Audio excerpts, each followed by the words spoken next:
As Team Canada took the ice for Game 1 of the medal round against Czechoslovakia on Sunday morning, they were confident, maybe too confident, because it was Czechoslovakia that dominated play, stunning the previously undefeated Canadians with a well-earned 3-2 win to put pressure squarely on Canada's shoulders.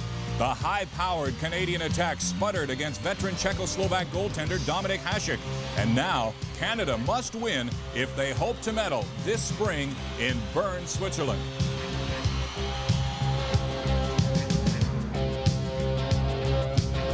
TSN presents the World Hockey Championships.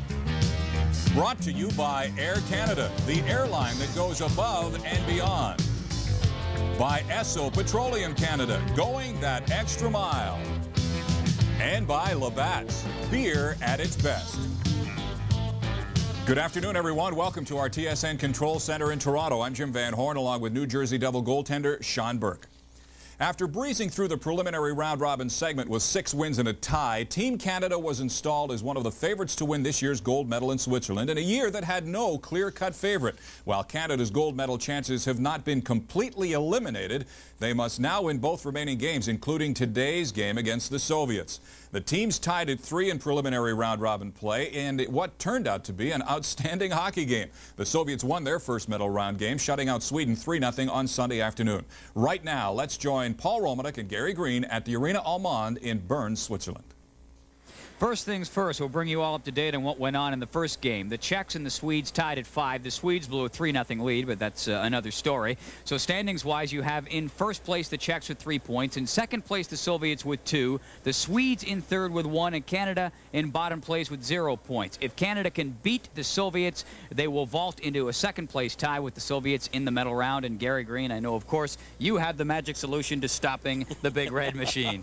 Yeah, I've got the magic solution, all right. I mean, it's pretty simple right now for Dave King. He knows that, first of all, he's got to control Bykov, Kamensky, and Homelov's line. Out of the 14 scoring opportunities the Soviets had against Team Canada, that line accounted for 7 of them. So, first of all, you've got to be able to snuff them out. But more importantly, Team Canada's got to find their legs early in this game. They want to pressure the puck carrier, and they've got to do that because they've got to get their skating game back again. Surprisingly, the Czechs, the team to watch so far in this tournament. We'll see how Canada does in a big game against the Soviets. Jim? Big one indeed, gentlemen. You said it yourself, it's a big game. Sean Burke joins us once again this afternoon for our coverage of the World Hockey Championships. Needless to say, Sean, they have to win today. There's no use talking about a tie or tomorrow. They have to win today.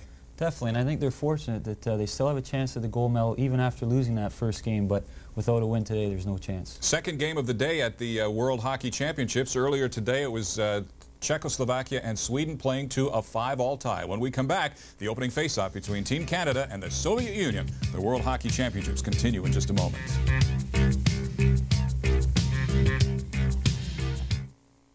Welcome back to our TSN Control Center in Toronto. I'm Jim Van Horn along with Sean Burke. We'll take you shortly to Bern, Switzerland and join Paul Romanek and Gary Green. Dave King was quoted in a local paper today saying that he much prefers the style of play of the Soviet Union to that of Czechoslovakia. They are more in tune to Team Canada's style. Would you agree with that, Sean? I mean, you've had plenty of experience against these international teams. Well, yeah, I would say that. Dave knows the way that the Soviets play now, and I think the Czechoslovakians really frustrated Canada in that game. But with the Soviets, he knows what to expect from them, and I think they're going to go out there today and play an excellent game. Okay, Sean, we'll be talking with Sean Burke throughout the course of this game in our first intermission. Right now, let's take you to Bern, Switzerland, and join Paul and Gary. In the last 21 meetings between this Soviet team and Team Canada at the World Hockey Championships, Canada with exactly 1 victory. They had better double that total tonight, or else they can say so long to any chance of a gold medal. Bob Essenza getting the start for Canada in goal. He will be opposed by Artur Irbe getting the start for the Soviets. This is, as the sports pages have said today in big headlines, Canada, Soviets, der große Match, the big game. Irbe with a sparkling 1.20 goals against average in this tournament in 4 appearances. He has been outstanding. He did not lose last year at the World Hockey Championships. The referee is Dag Olsen of Sweden. Johan Einstad and Anders Ekhagen of Sweden are on the lines, and we're underway. Keith Acton up trying to forecheck for Canada. Up along the boards, Al McInnes pitching in. Puck knocked away from him, and the Soviets will go on the attack. A must-win game for Canada. Puck fired in on goal by Bykov, and Essenza hangs on. They'll need a big game from him. Asenza came in the third period against the Czechoslovakian team, and when Team Canada were down, they had to pinch. That left Asenza all alone on numerous occasions. He came up big for them. Vyacheslav Bykov, the Soviet captain, a sniper. This is the big line. Bykov out there with Homatov and Kamensky. Al McInnes for Team Canada off the boards. McInnes trying to chop at it. Homatov picks it up back of the net. He's got Bykov in front, trying to center it to him. Goes off the skate of McInnes, and it's knocked up into the mesh, and we get a stop. Dave King has last line change today, and he wants to keep as much as possible good checkers out against Bykov's line. Bykov, Kamensky, and Homatov have got to be controlled today. Dougie Gilmour is a good checking center iceman. Whether or not he plays all the time out there against Bykov today is fairly doubtful. Doug Gilmour, Brian Bellows, a number of Canadian players really have to turn it up a notch or two in this game. Gilmour up off the boards, gets it over the line. Konstantinov checking his man. Puck bounces up. Kamensky lets it go. Here comes Bykov out through center. Big rebound played back in behind the net. Gilmour with it. Keith Acton back there to help out for Team Canada. Acton up ahead to Sutter. Shoots. Edelman knocks it away with the blocker. Bykov. Pass a little bit too far for Kamensky. The Soviets make some changes, and they'll have lots of time to do it. Icing called on the Soviets. You'll see Steve Yzerman doubled up in tonight's game. Dave King will play him a lot. He's also going to go with just 4 defensemen. Rick Green will be the 5th swing defenseman, but he has 7 dressed.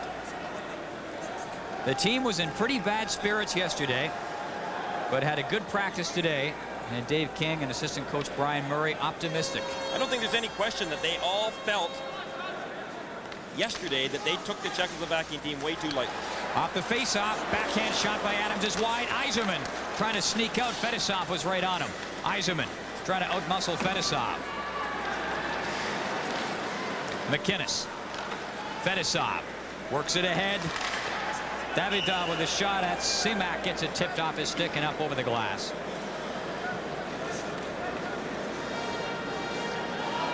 The Soviets were a little tight playing against Team Canada, and that has something to do, I think, with the way that Viktor Tikhonov coaches his team. Tikhonov is a tough, hard-nosed coach, and as democracy fits in very well in the Soviet Union and is becoming even more so, I think the players are resenting some of Tikhonov's coaching tactics. I talked to one of the Soviet writers today, and he says there is a huge distance between Tikhonov and his players. Katarinov scores!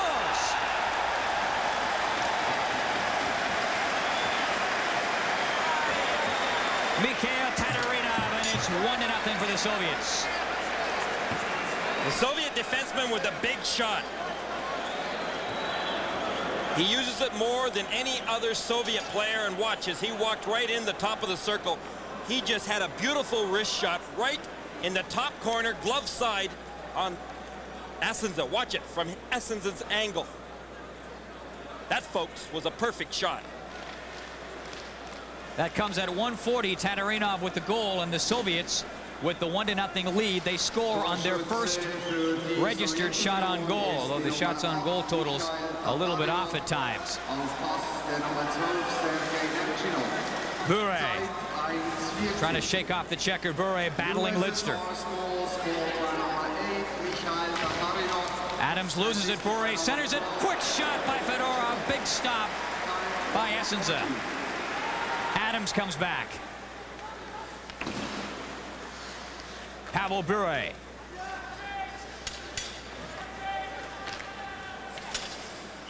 Team Canada making changes on the go, and the pass going up over a couple of lines, and we get the stop. The Soviets have been shooting a great deal from any angle, it seems, on Asenza in this first period.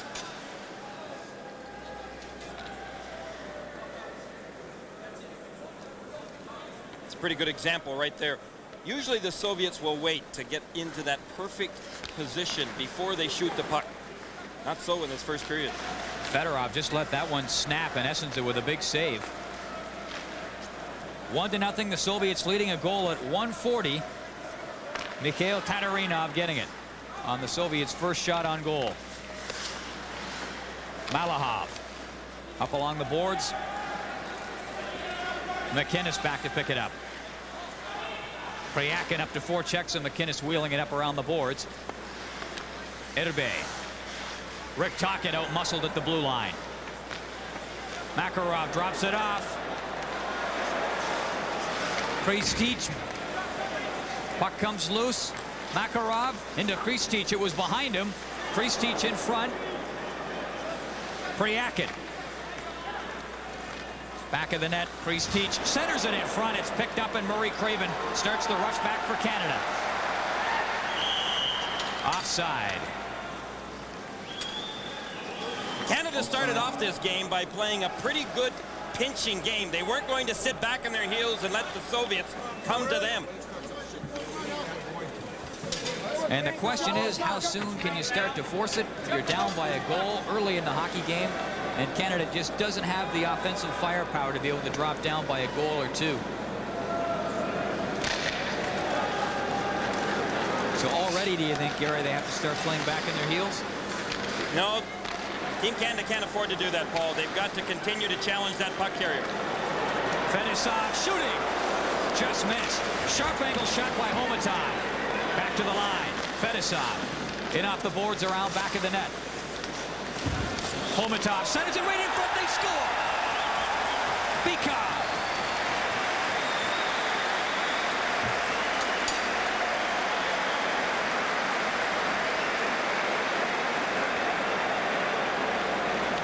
It's that big line for the Soviets again. Homatov has got time as Lidster misses his check. That puck came right out to Bikov. No Team Canada player in the slot covering Bikov. 2 shots on goal for the Soviets and 2 goals. Essenza dropping it off for Coffey. Hands it away. Davidov trying to shake off the checker. He's got Nemchinov sneaking in to help out as well. Nemchinov knocks it loose. Delayed penalty coming up. It is going to go against Team Canada as Al McInnes touches it. A holding call. And the Soviets will go to work in the power play and work on a 2-0 lead. We'll be right back.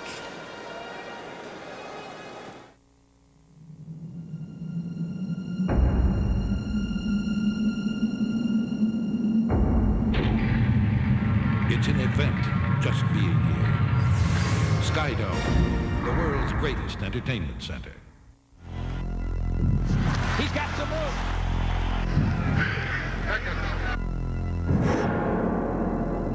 And shooting scores! Round robin action Saturday and Sunday.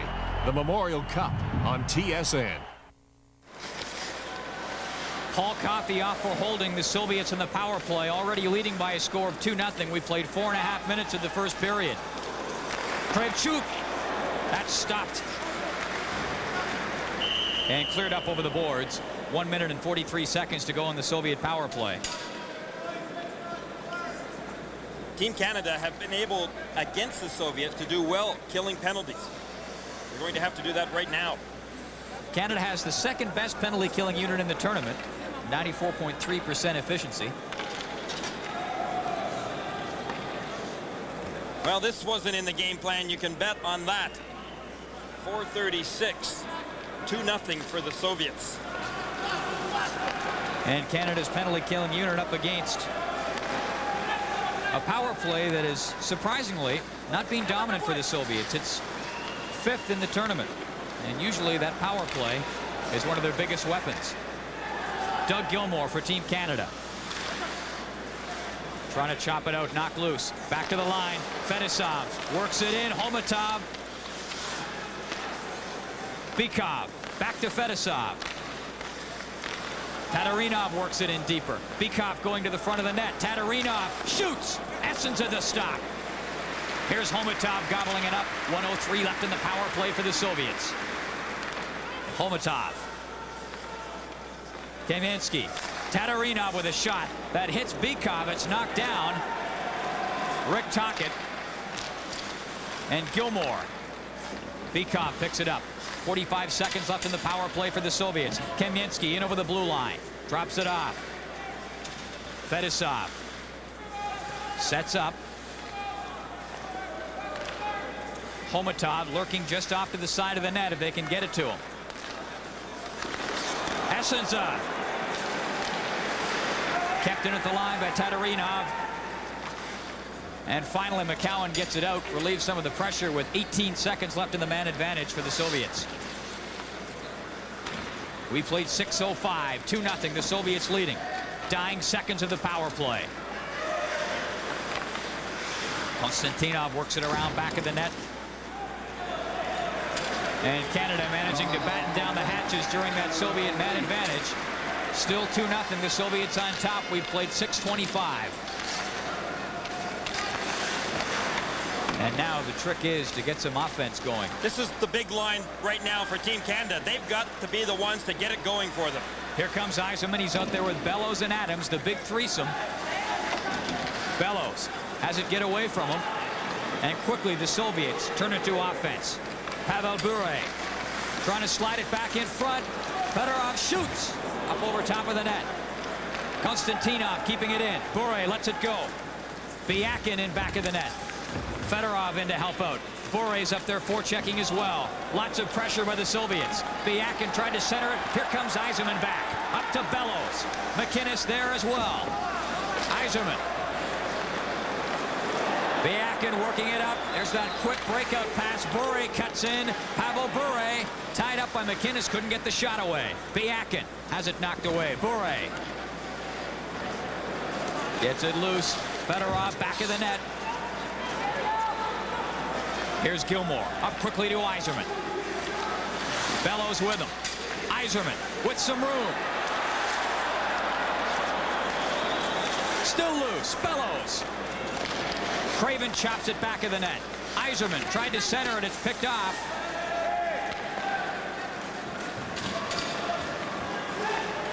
Makarov waiting for his mates to catch up on the line change. Priakin almost took off. Had a little bit of daylight as he came in over the blue line. The Soviets love to go all the way back into their own end to regroup. Simply because they want to maintain possession of the puck. They won't just give it up. Kristich stopped at the line. Craven.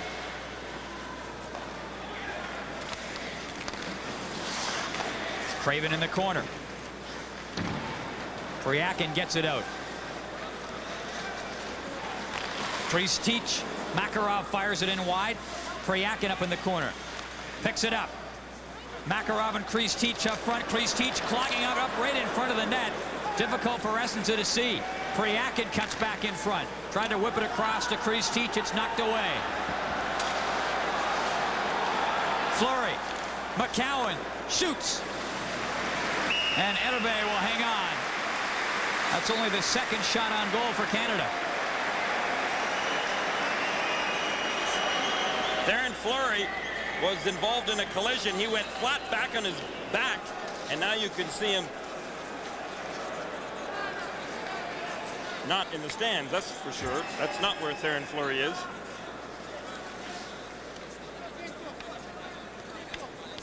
Fleury gets pulled down by Gusarov in front of the net. You can see that Gusarov had a hold of Theron Fleury's stick. And likewise, Fleury a hold of Gusarov's stick. And look at now Gusarov. Watch this now.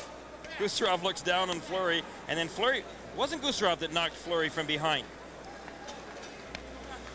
It was another Soviet player that came in and knocked Fleury off balance. But Fleury providing a bit of spark. He was battling with Gusarov, who has to have about 4 inches on him at least.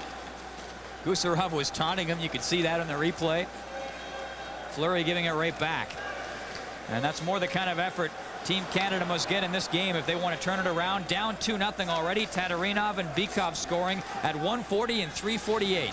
We played 9 minutes and 10 seconds. I'm Paul Romanek with Gary Green, Jim Van Horn, and Sean Burke back in our studios in Toronto.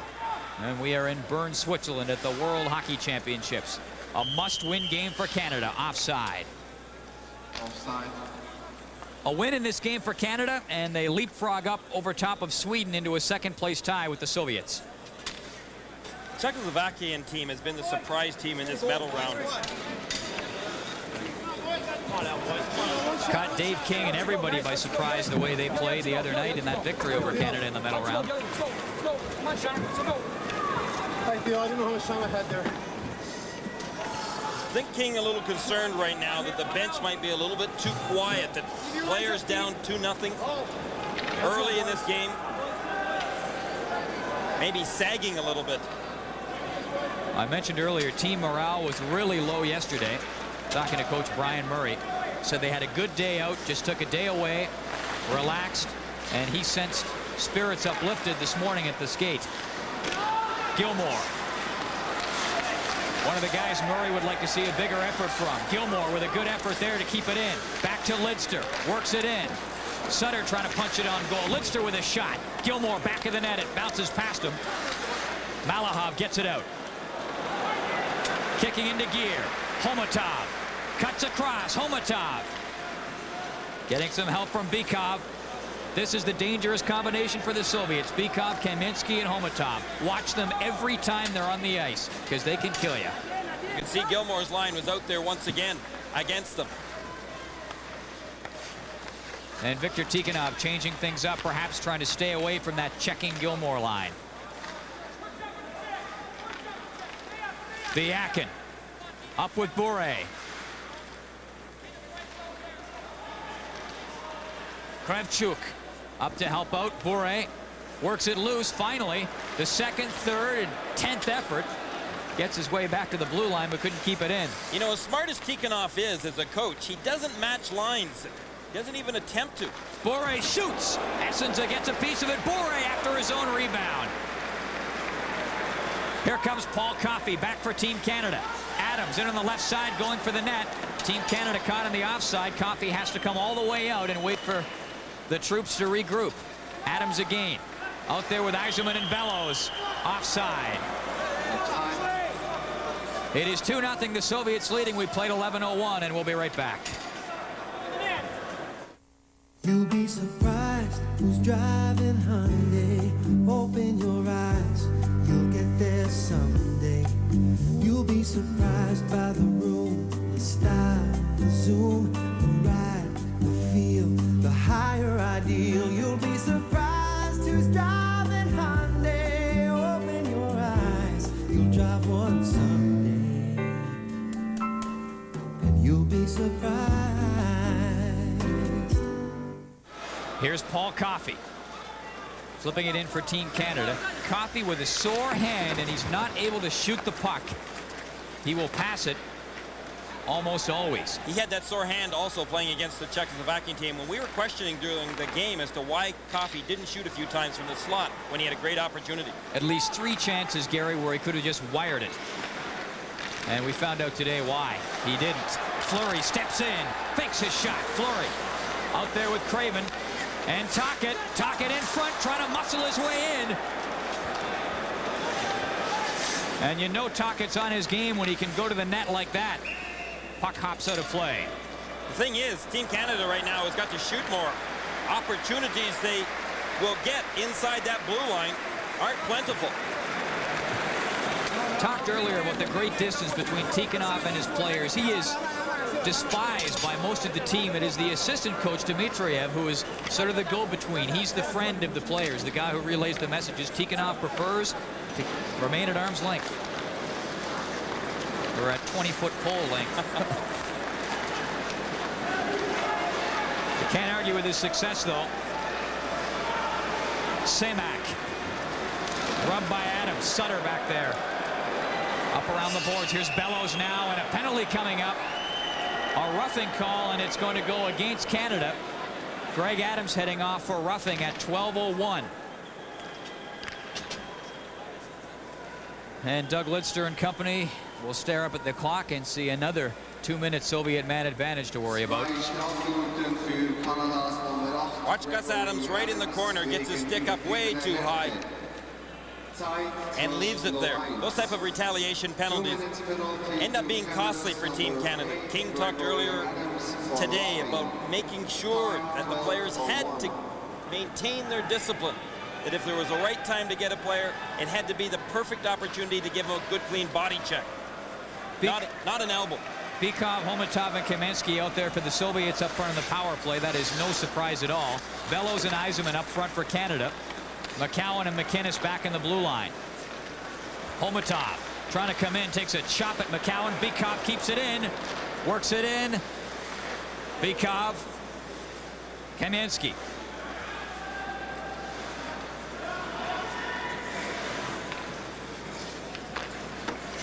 Back to the line. Konstantinov scores. Kamensky.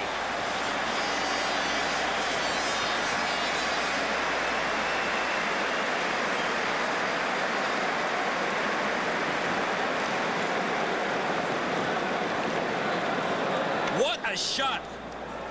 Watch Kamensky. As soon as he gets possession of the puck, he takes about 2 or 3 strides and winds up and blasts that puck right up in the top corner, short side. On Bob Assensa. Watch it from Assensa's angle. Again, the Soviets are picking those corners unbelievably in this first period. Kamensky just wired it. He had the chance. A laser beam into the top corner.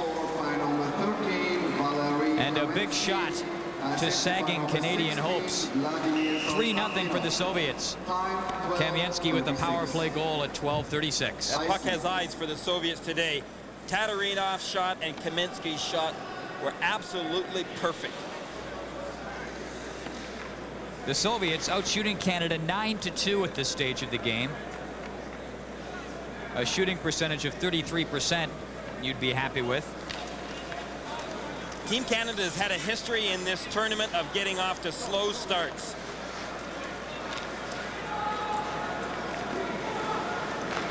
Lidster in around the boards. Tocchet, Fleury, and Craven out there for Team Canada. Try to shake things up.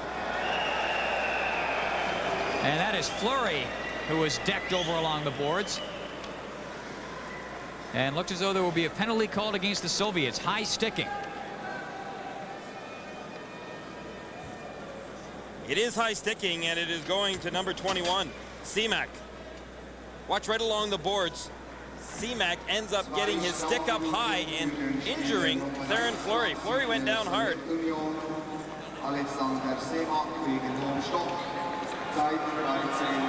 So Semak, who was one of the best face-off men in the Soviet team, will cool his heels for a couple of minutes for high sticking. And Canada with its first chance in the power play. Semak was actually a surprise addition to this team. He has been playing on their B team and in fact was in Canada playing at the Atlantic Cup. And he was probably their best player at the Atlantic Cup. Canada on the power play. Yzerman to the line. Coffey with a shot. Bellows. Back to Coffey. To McInnes. Bouncing it through. Bellows going to the net. Back to Yzerman. To Bellows. Adams is in front. Here's Coffey. McInnes shoots, partially blocked. Adams with a shot. That's blocked too. Yzerman after it. Back to Bellows. Erbe with the poke check. You saw that didn't work. Bellows works it in. Yzerman. Here's Coffey back at the point. 1:10 left in the power play. Knocked away from Coffey. Fedorov breaking in. Assensa on the goal line. It's in.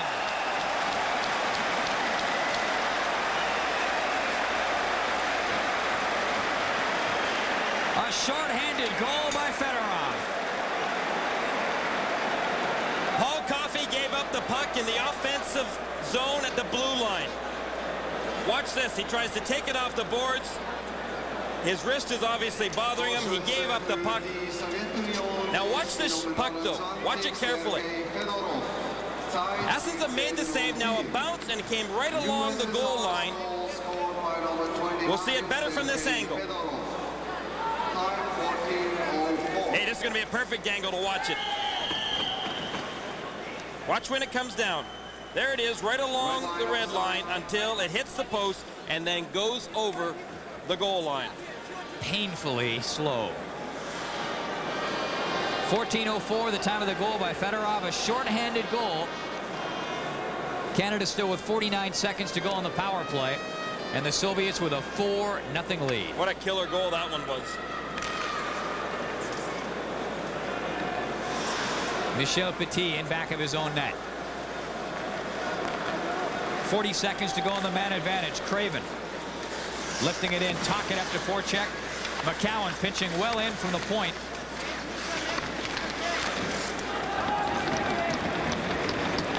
This, folks, is the same team, the Soviet team, that Team Canada played a 3-3 tie against in the preliminary round and probably should have beaten had they not had to kill off 8 power play attempts by the Soviets. Petit, long shot.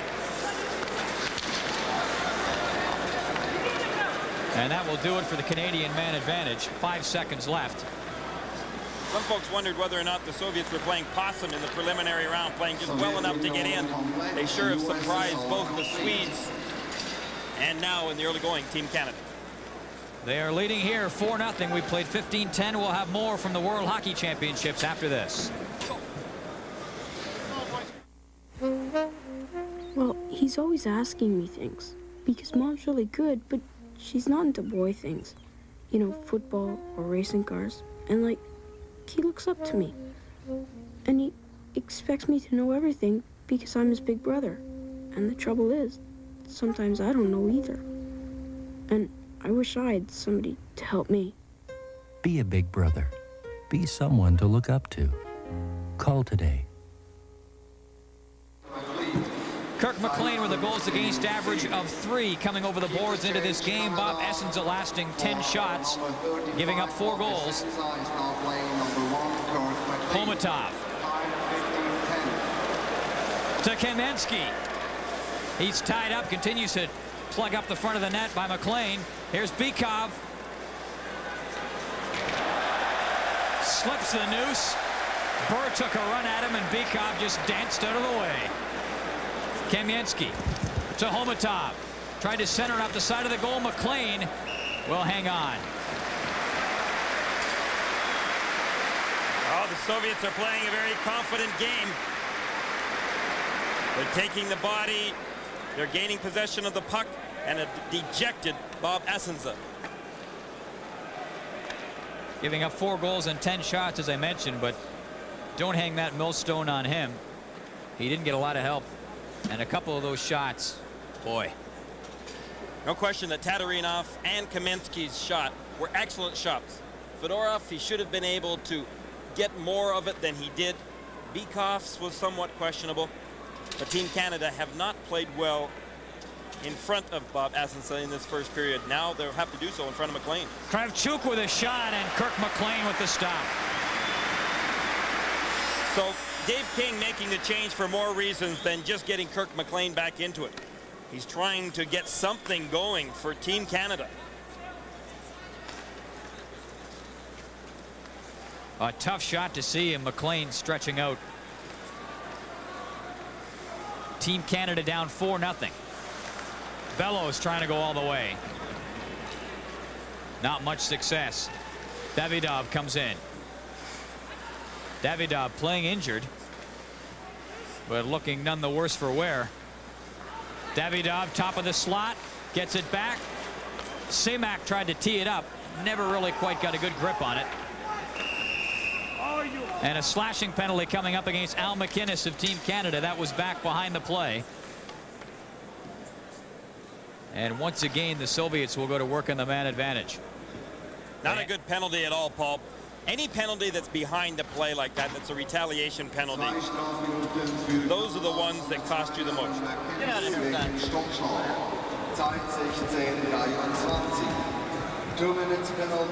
So McInnes off for slashing at 16:23. The Soviets already with 1 power play goal and a shorthanded goal amongst the 4 they've put past Team Canada already.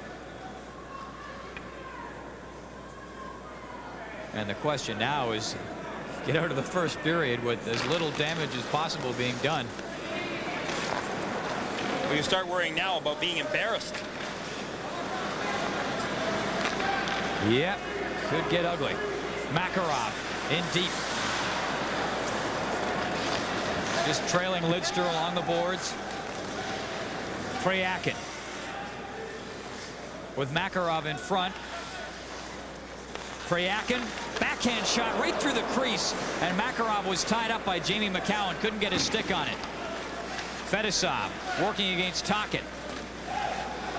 McCowan comes in and gives the facial massage to Dmitry Kristich. And speaking of getting ugly,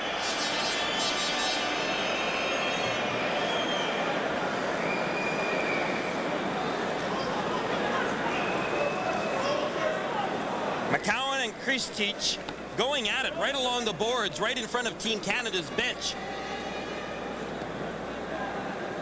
It was Tackett that was down first of all. Kristich fell on top of him, and McCowan didn't like that the least bit. Something you don't see a great deal of, players wailing away at each other with their fisticuffs in international play here at the World Championships, but McCowan and Kristich chose to be the exceptions. Tackett got himself involved in it as well, which is a dangerous move. Well, Kristich and McCowan both picking up offsetting penalties. Couple of double minors to both Kristich and McCowan. So now, of course, with international rules, the penalties aren't offsetting, and it'll be a 4-on-3 man advantage for the Soviets. Green, Lidster, and Acton out there for Team Canada to try to weather this storm, and it should be a rather lively one if the previous 17 minutes of this game are any indication.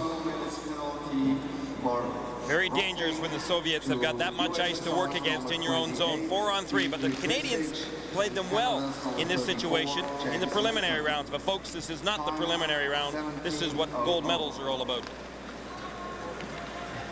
Fedosov to Makarov. Priakin's out there. Tatarinov to Fedosov. Tatarinov shoots. McLean to stop.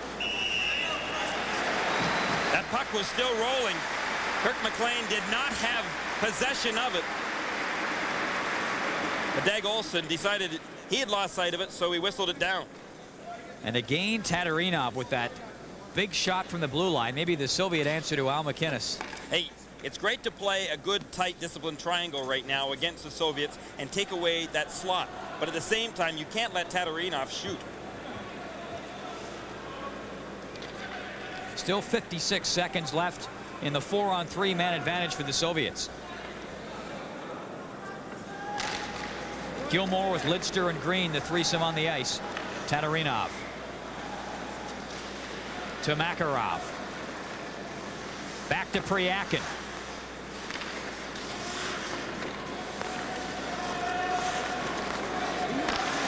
Tatarinov again, this time a wrist shot. Decided to mix it up a little. Doesn't want to take a slap shot all the time. And Lidster just let that go, knowing that the last thing he needed to do was get caught up ice. Makarov back in. 24 seconds left in the 4-on-3. Tatarinov shoots off the boards and onto the mesh. Makarov knocks it loose. Rick Green gets the job done. Gilmore picks it up one-on-one against Fedosov. And he will do the judicious thing and just head back the other way and eat up seconds.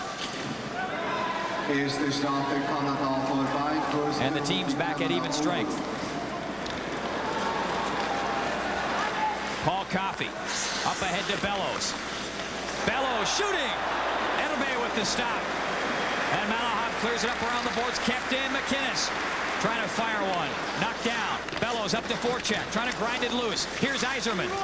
Yzerman centers it in front. Bellows looking for it. There's Coffey. Coffey picks it up in the corner now. Being shattered by Malahov. Back to Bellows. Centers it. Yzerman just wide. Komatov clearing it out. Less than a minute to go in the period. Well, this is the line as well as the defense that have got to do it for Team Canada. They've got to get some spark going for this club, even if it is the last minute of the period. Yzerman after it in the corner. He and Konstantinov bumping. Bikov picks it up and clears it outside the blue line. Tackett. Here's Coffey up to Tockett. Coming in with Yzerman. Erbe out of his net, and he will just clear it out to center with 30 seconds left in the period. Coffey shoots. Blocked at the defense. Here's McInnes shooting off the boards. Kravchuk gets it up and around with 15 seconds to go in the period. Bure with a shot just off the side of the net. All the attention was back in the Soviet end zone where Stevie Yzerman had been dumped by the Soviet defenseman. 2 seconds left. McInnes with the shot, and time runs out. Well, we mentioned earlier, folks, if Team Canada are going to save themselves from a big embarrassment, then they've got to play a heck of an upcoming 2 periods. And Yzerman, Bellows, and Paul Coffey and Al McInnes have got to be the 4 players to lead it for them. Team Canada outshot in the first period by a margin of 13-3 and outscored 4-0. The picture not a pretty one. Tatarinov scoring 1:40 in, and it was downhill all the way from there for Team Canada. Our first intermission on deck right after this. Welcome back to our TSN Control Center in Toronto. I'm Jim Van Horn along with Sean Burke. Canada trailing the Soviets 4-0 after 1. You know, a lot of European players are now coming over to North America to play hockey, but the trend is going the opposite way as well. Canadians are going over there, as Paul and Gary talked about yesterday while touring around Bern. Well, an off day at the World Hockey Championships, and time for Greener and I to head to the hills and plop ourselves amidst some of the most gorgeous scenery I've seen in a long time. We are in Interlaken, Switzerland on the off day. I can see why a lot of guys would like to come over here and play hockey. Yeah, it's really tough to take, isn't it? I mean, you're waiting for me, Romy, to break out in a little tune of "The Hills Are Alive" with the sound of music, but the hills are alive. Him sing. The hills are alive, all right. They're alive with hockey players, and I mean, you look at the number of players that are being lured over here from North America, the players that have finished their careers in the National Hockey League that want to come over here. You can understand why. But for a lot of players, they also want to come home to Europe to play. The players that are from Sweden, and whether or not they go back to Sweden to play or whether or not they come here to play in Switzerland, it's a great opportunity for them to extend their professional playing careers. You look at the teams that are over here playing in the elite division. They play a 40-game schedule, maybe about 2 games a week at the most. They've got a pretty good way of life. A little bit different from North America with a couple of games a week. Now, Gary used to work in a business where he helped to place guys over here in Europe to play hockey. What kind of things did guys really come back and talk to you about that really appealed to them, other than the obvious, which is the gorgeous scenery? Well, again, the schedule has an awful lot to do with them wanting to play here. The money's pretty good for a lot of the players, especially the better players, the players that suit European hockey. Rayo Ruotsalainen is a perfect example. He may not be a really high-paid National Hockey League player, but he can make maybe $250,000 US, Paul, playing here in Bern, Switzerland. That's after apartment and car and everything else is paid for. Be tough to take. The scenery's never tough to take. The lifestyle is something we'd like to talk a little bit more about.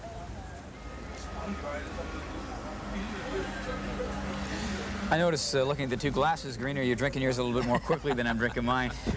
The lifestyle is something that's very appealing over here, but it's also something that's very expensive. You can pay up to 10, 12 bucks Canadian for a beer. It costs a lot to live over here. Well, interesting, though, how they lure their players over here from North America and from other countries as well. The Soviets are coming to Switzerland now to play hockey, as in the case of Bykov and Malahov. But what they're doing is they're paying them a fair amount of money, but that's after tax dollars. They pay all the taxes for them. They also provide them with a great apartment. They also give them a car, their insurance.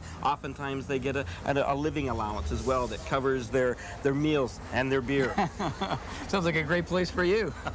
The outdoor cafes, the mountains, the scenery. It's something that appeals to the families of a lot of players as much as the players themselves. Yeah, you know, kind of one of those tough choices to make in life, I guess. I mean, do I play 3 games every 2 weeks and spend lots of time with my family, or do I play 80 games a year and not see my family much? Why do you think Bob Gainey, for example, ended up coming over and playing in France this past year? It wasn't for the money, it wasn't just for the scenery, and it certainly wasn't for the quality of hockey. Was it for the beer? It wasn't for the beer either, I'll tell you. What it was for, though, was the opportunity to spend some real quality time with his wife and with his kids. Kind of a catch-up after having played over 15 years in the National Hockey League and the grinding pace that you end up having to go through and endure over that period of time. Kind of a nice ease into retirement.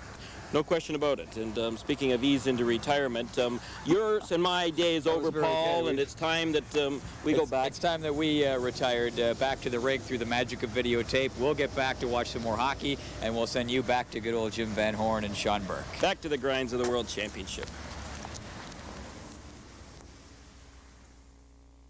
I don't know which one looks more like Mary Poppins. Is it Gary Green or Paul Romanek? But there is definitely a resemblance there. Is it a consideration, Sean, on your part that you would ever go over to Europe and play if the opportunity presented itself? Well, Jim, for goaltenders, it's not the same opportunity. Most of those teams are going to import forwards before the goaltenders. But if the opportunity is there later in my career, it is definitely an attractive one because, like you say, you know, the money is good and the lifestyle is great. Yeah, the lifestyle. Boy, that really certainly does have a lot to be said for it. We'll take a break and come back with some highlights of that first period of play as our live coverage of the World Hockey Championships continue right after this.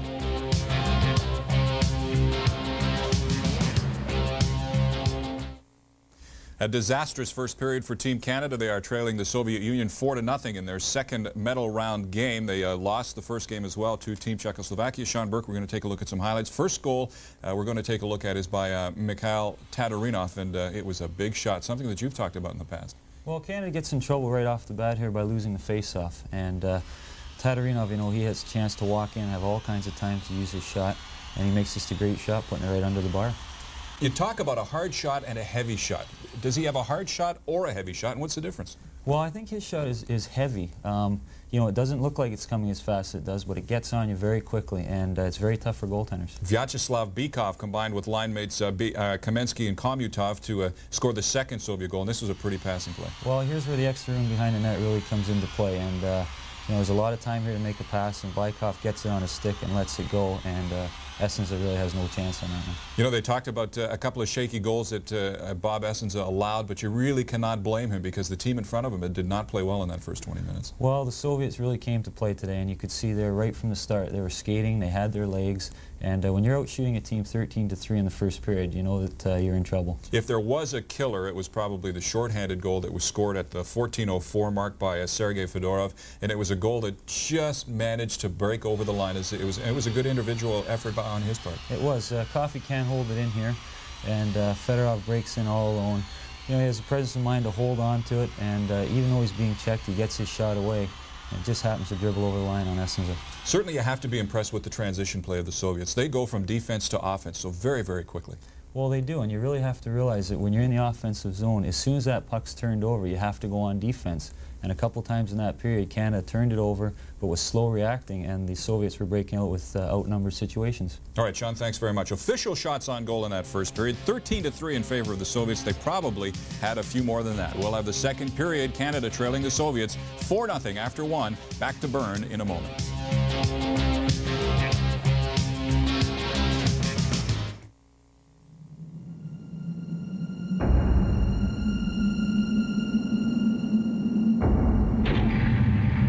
It's an event just being here.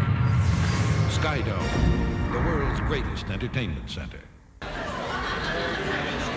So I head down to La Bar, say hi to the guys, check out La Band. They're playing La Bamba. When across the room I spot La Goddess, and she's giving me La Look. So I offer her La Cheese Doodle. She orders this La Beers, and I'm thinking, this is good, because La Beer is Labatt's dry. Take a good day, make a better day. Take a little dream, make it grow. Take above and beyond where the sky is blue. With each thing that you do, rise Above and beyond. That's the Air Canada way. The thunder of thoroughbred horsepower is unleashed at the running of the Kentucky Oaks. The speed, the power, the tradition. The Kentucky Oaks, live Friday at 6 Eastern and only on TSN. Goals by Tatarinov, Bykov, Kamensky, and Fedorov have given the Soviets a 4-0 lead over Team Canada. Second period about to get underway. Canada looking for a quick goal. Here's Paul and Gary.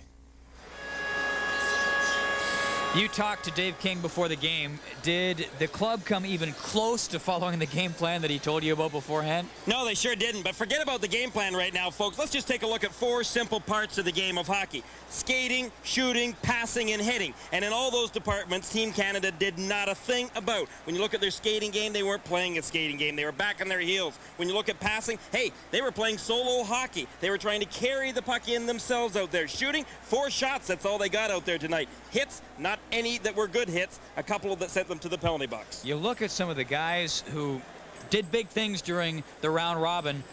They've done nothing in the medal round. Even Steve Yzerman has really struggled in the medal round. They lost against Czechoslovakia for a simple reason.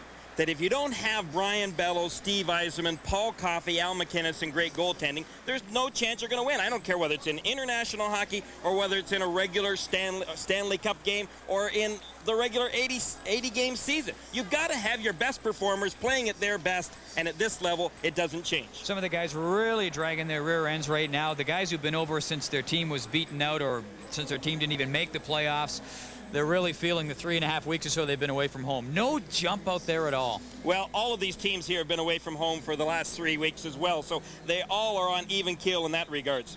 Canada outshot in the first period 13-4. They're down 4-0. Here are Jim Van Horn and Sean Burke. All right, thank you, gentlemen. The second period is about to get underway, and when we come back, we'll take you back to Vern for the opening faceoff.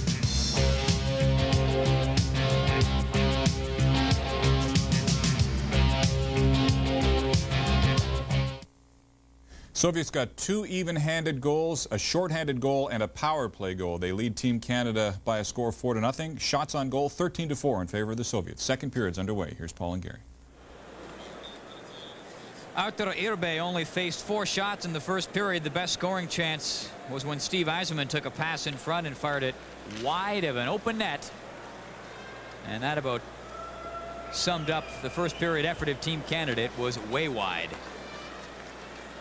Period starting with Dmitry Kristich and Jamie McCowan in the penalty box, offsetting penalties, so the team's at even strength. And Team Canada down by a score of 4-0. And the puck popping up there and hitting Andrei Homatov. And that caught him right under the visor and right on the mouth by the looks of it. Paul Coffey was trying to flip that puck out so it would lay in the neutral zone. Now watch, when he gets possession of it right here, he's going to flip it high, trying to flip it over. Didn't work. Homatov was hit squarely in the face, and he's going to the Soviet bench right now. And I'll take a wild guess and say he may be cut for some stitches. You could see the blood dripping down from, looked like his forehead or his nose as he headed over to the bench.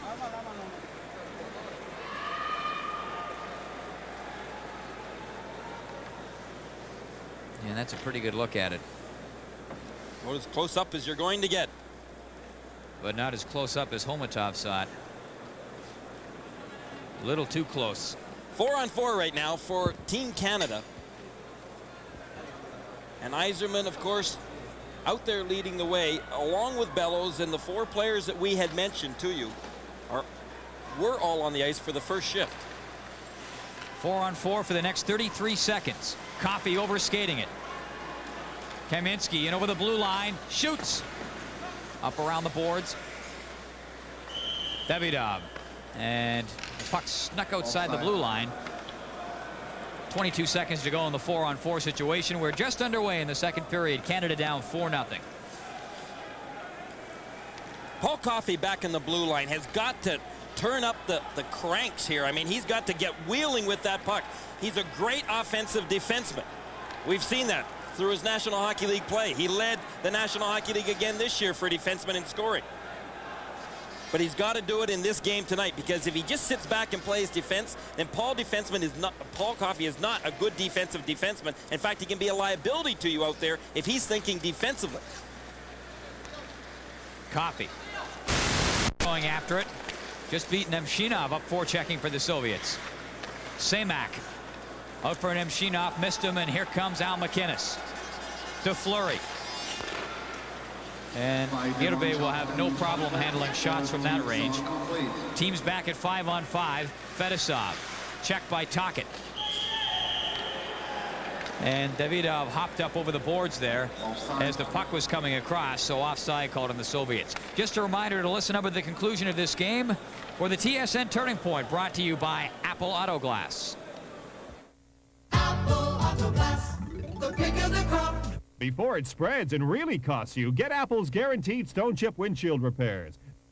Just call Apple Auto Glass, the pick of the crop. So, Gary, at what stage, if you're coaching, do you start to send in the fourth man and really start to press offensively? Now, there's no question. Down by 4 goals right now. You're not gonna come back against the Soviets unless you start throwing 3 men in there and sometimes that 4th man in for the attack. So we can look maybe for a lot of 2-on-1s, 3-on-2s. Right in front. And the referee, Dag Olsen, waving it off. A couple of the Canadian players, Doug Lidster, protesting the most vehemently. He had signaled a goal. Fleury thinks it was in. I don't think you'll be able to tell from this high.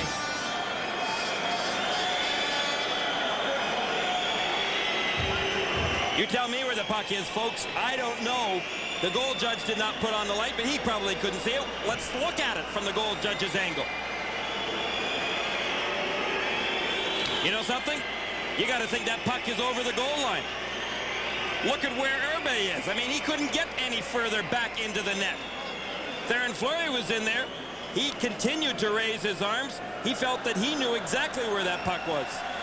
Well, look at it. There's no question that that puck, which had originally been under Urbe, has got to be in, because Urbe hasn't got one part of his body that is on the onside part of the goal line. That was Rick Tocchet storming the crease, and he thought it had gone in as well. But who cares what all the players thought? It's no goal. Craven checked in the play, and Fedorov clears it out. Rick Green. Fleury will hurry back. Bure overskates it. Nice move by Bure to pull it loose. Lidster. Pass behind Craven, heads all the way down. Kravchuk. The Gusarev. Bure. Fedorov steps in, fakes the shot. Almost walked in past McInnes.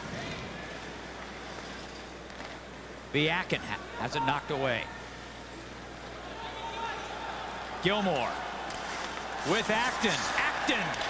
There's a shot. And Cullen almost found the net.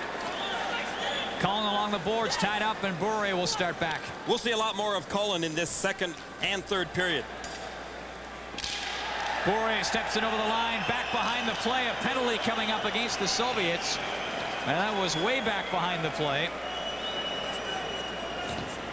And Vladimir Konstantinov pulled the skates out. I'll tell you what Keith Acton did. Dag Olsen did not see that. And so what Acton did was that he, after he had been dumped, he continued to slap his stick on the ice to catch Dag Olsen's attention. Olsen turned around and saw that Acton was down, gave him the penalty to Konstantinov. Well, Konstantinov gets called for interference at 2:37. Good play by Keith Acton. That's how you gain the referee's attention. Well, the play of a veteran for sure. He'd know all the tricks by this stage of his career. Yeah, no question about that. And Canada will need to reach deep into its bag of tricks, down 4-0 early in the second period. Yzerman being watched by Makarov. Bellows hops past him. Adams lumbering into the corner to Forchek. He's outnumbered, and Fedosov gets it out. McInnes. And again, Fedosov gets there first.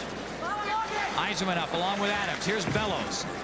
Around Tatarinov, up around the boards. McInnes pinching well in. Keeps it in. Here's Bellows now. Back to Yzerman. Works it right in front.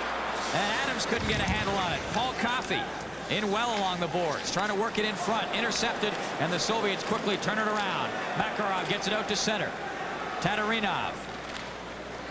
Content just to dump it in with Canada on the power play. 1 minute to go in the man advantage for Team Canada. Soviets up 4-0. Bellows Had it behind him.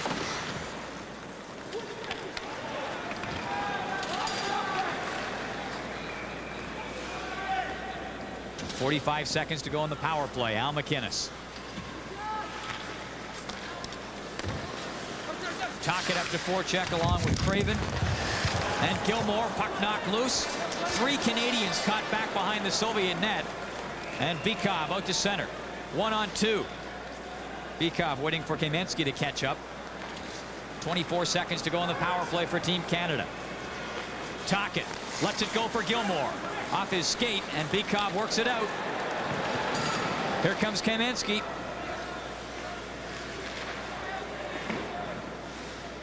Nine seconds left in the power play. Kamensky tied up, couldn't quite get the shot away. Gilmore back for Canada. Penalized player back on. The team's at even strength. Canada trailing the Soviets 4-0. We played 4 minutes and 40 seconds of the second period. And icing called on the Soviets. It is 4-0 the Soviets leading. Team Canada will have more from the World Hockey Championships after this.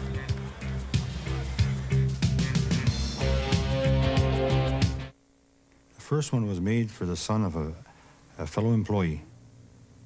We put our experience together and came up with the mechanical wrist. Before, there's no way you could play hockey. You need something more flexible. We've made 15 since 1981, and it's been a great feeling seeing those kids playing hockey. Roger, Emile, and Ray are just 3 of our over 48,000 Noranda employees whose dedication does us proud. Who says you can't have a good wrist shot when you don't have a wrist? Craven, Sutter, and Burr out there for Team Canada. And Cullen out there. Puck cleared down. Up around the boards. And the Soviets just continue to swarm whenever they get it. Sutter tried to poke it around Malahov. That's knocked away. Lidster back out. Sutter way in deep. And the puck cleared in by Lidster, and offside called on Team Canada. Offside. We talked earlier in this tournament about how that delayed offside is not effective here. Well, it's not used here in international play. Dave King actually does not like the NHL's version of delay offside. He thinks it's too easy for defensemen not to then realize the importance of the neutral ice area, that they just can automatically fire it in knowing that their forwards can clear the zone. Keith Acton in a familiar position. Right in front of the net. Yzerman working up with Bellows. Bure moving it out. Fedorov steps in over the blue line, drops it off for Bure, shoots. Fedorov rebound, trying to chop it in. And Kirk McLean recovering his balance. Here comes Bellows. Across for Adams. Bellows up to forecheck. Fedosov gets there first. Bure picks it up. 1-on-2. Tatarinov up to join the rush. Bure trying to belt his way through. McInnes giving him a rough ride. McInnes knocked to the ice as well. Pretty good battle there. Yzerman to the line, turned back. Adams was in offside. He has to come out. Fedosov up ahead, pass a little bit behind Biakin. Fedorov losing it to McCowan. Bellows. Soviets just playing a very patient game out there right now. This is the style that they love to play. They love to get the lead and then just sit back on it. And Lidster back there to touch this. Icing called against the Soviets. Played 6.5 minutes of the second period, and it is 4-0 the Soviets leading. And just a reminder for those of you interested, this summer an international coaching seminar June 14th to 17th in Calgary, sponsored by the Canadian International Hockey Committee. If you're interested, then contact Hockey Canada at their offices in Calgary.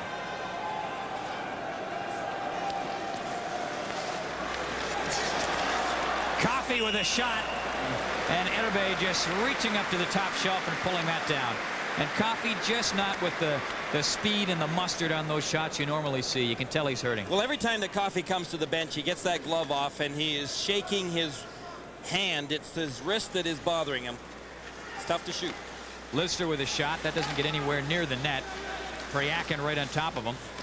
Craven along the boards trying to poke it loose. Kristich back in behind his own net. Gusarov. Fleury Up to forecheck, knocks it down, trying to get it in front for Tockett. Fleury centers it, Craven a shot, and Irbe with the stop. Best chance of the period for Canada, and Craven stoned from close by Arthur Irbe. Tockett, and back behind the play. Craven down on the ice along with Igor Kravchuk. The Soviet players have some injuries, but Team Canada are rather plagued by them right now. We've got Tockett and Craven and Coffey, who all have hand injuries. Brian Bellows has got a bad groin injury that really isn't too fun to skate with. At the same time, I think when you look at a lot of the players right now, that they are suffering some nagging injuries that they've carried over from either their Stanley Cup first-round playoffs or the end of the season. So, with all that said and done, Team Canada haven't got an easy time of it. But as their assistant coach Mike Murphy said, hey, you can bet the Soviets are bumped up as well. I was just going to say, you know that every other team in the medal round is hurting too. Here's Acton. Konstantinov. Gilmore picks it up in the corner. Nobody in front for him to go to. He's trying to bide some time. Petit is there now. Gilmore, great effort. Acton at the side of the net, tied up there by Konstantinov. And tough to penetrate down in front of that Soviet goal. The other one I should have mentioned is Ron Sutter, who they think is playing with a broken toe. They're not even having that x-ray. There's not much you can do for a broken toe right now, other than it's painful for Ron Sutter. Konstantinov. And Kamensky dumped, and we're going to have a penalty there by the looks of it. And over on the other side of the ice, you see Keith Acton. He collided with Konstantinov. They've done that a few times in tonight's game. Konstantinov went way up and then just put that left hand right into Acton's head. Acton was slouching down at the time. Team Canada trailing 4-0. We'll have more from Bern, Switzerland in a moment.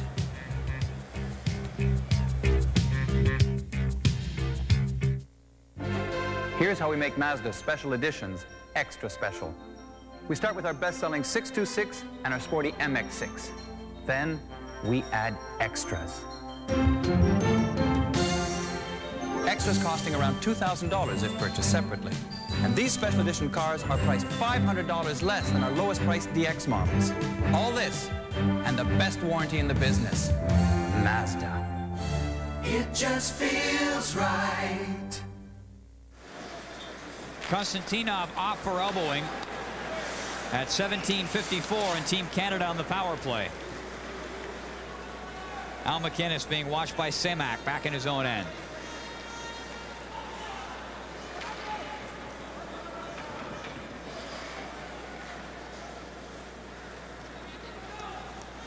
McInnes and Coffey back in the blue line.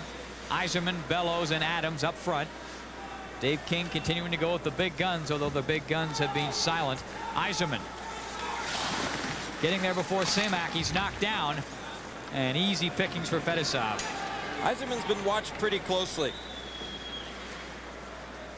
Had the great round robin.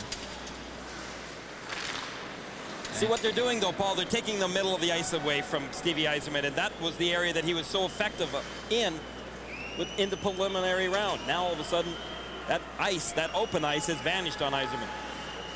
Bellows.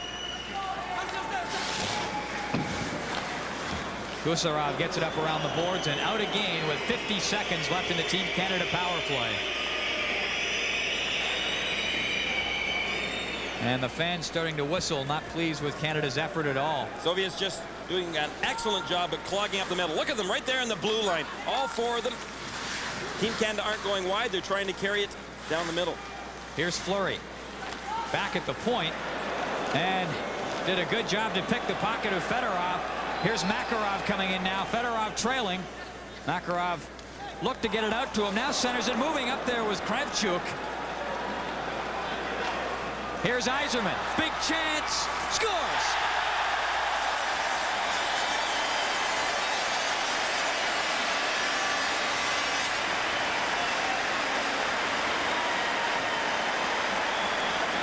Those are the type of opportunities Canada have to capitalize on. They did. Stevie Yzerman, not from a great angle, but what a great shot.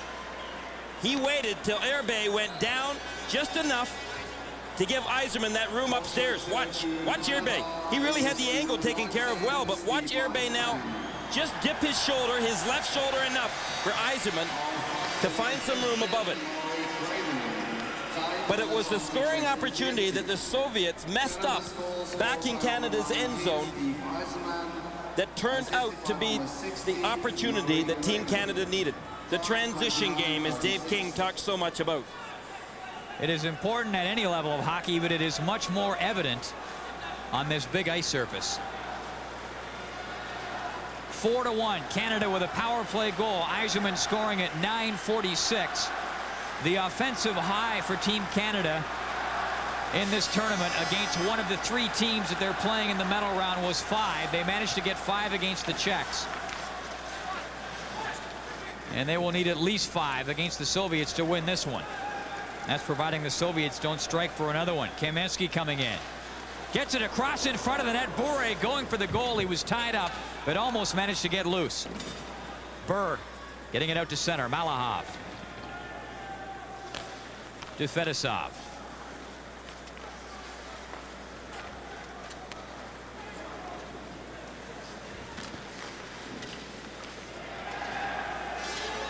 Lidster going after it. Burr in the corner just puts it back in the net. Rick Green takes the man. The puck sitting loose, and a penalty coming up against Team Canada. Sean Burr coming back. Well, watch this.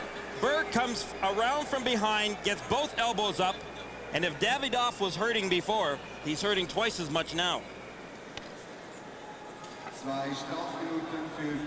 Burr just rattling the fillings of Davidoff. And he picks up 2 minutes. Take your pick. Elbowing, charging. I don't think Davidoff knows right now, after Burr hit him, whether or not he's in Bern, Switzerland, Tokyo, or he might be in Paris, France. Well, wherever Davidoff is, Burr is in the penalty box. That's been clearly identified. And there's Davidoff on the bench trying to get his bearings. Burr called for charging, by the way, at 10:49. Says, yeah, I know where I am. It's all right. Yeah, you can hear some yapping going on in the Soviet bench, too, as Davidoff waves off. He doesn't want any smelling salts or any other attention. And I'm sure the yakking on the Soviet bench is all the same universal language in a lot of ways. Hey, make them pay for that is what the Canadians would be saying. A crunching body check that resulted in a penalty for Team Canada. The Soviets hope to turn it into a power play opportunity and a power play goal. Bykov gets it across. Kamensky couldn't play it off the boards. 1 minute and 35 seconds left in the power play for the Soviets.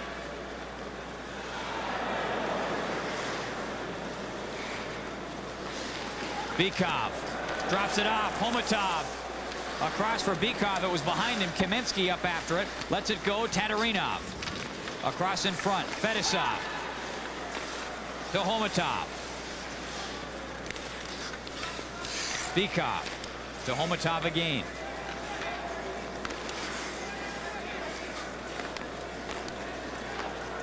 Fedosov. Tatarinov. Looking for the perfect shot. Tatarinov doesn't see it. Into Kamensky. 50 seconds left in the power play. Bykov. Fedosov. Back to Homatov. Are they ever going to shoot it? Tatarinov. They'll shoot as soon as they can get Tatarinov with a good clear shot, and that's about the only time. A slashing penalty coming up against Team Canada. The lumber was laid on Tatarinov. And Tocchet's the guilty man. So now this really puts Team Canada in the hole further. The Soviets worked that puck around for a minute and a half and never did shoot. Tocchet went down, committed himself totally. Tatarinov wasn't going to be fooled by Tocchet's attempted block shot, but as Tatarinov moved to his left, Tocchet, even still down, was able to give a crunching smack to Tatarinov with his stick. right across the right hand, and Tatarinov favored it as he headed over to the bench. Looks as though he's going to stay out on the ice, however. You know why I hope, Paul, that we never adapt the larger ice surfaces in the National Hockey League?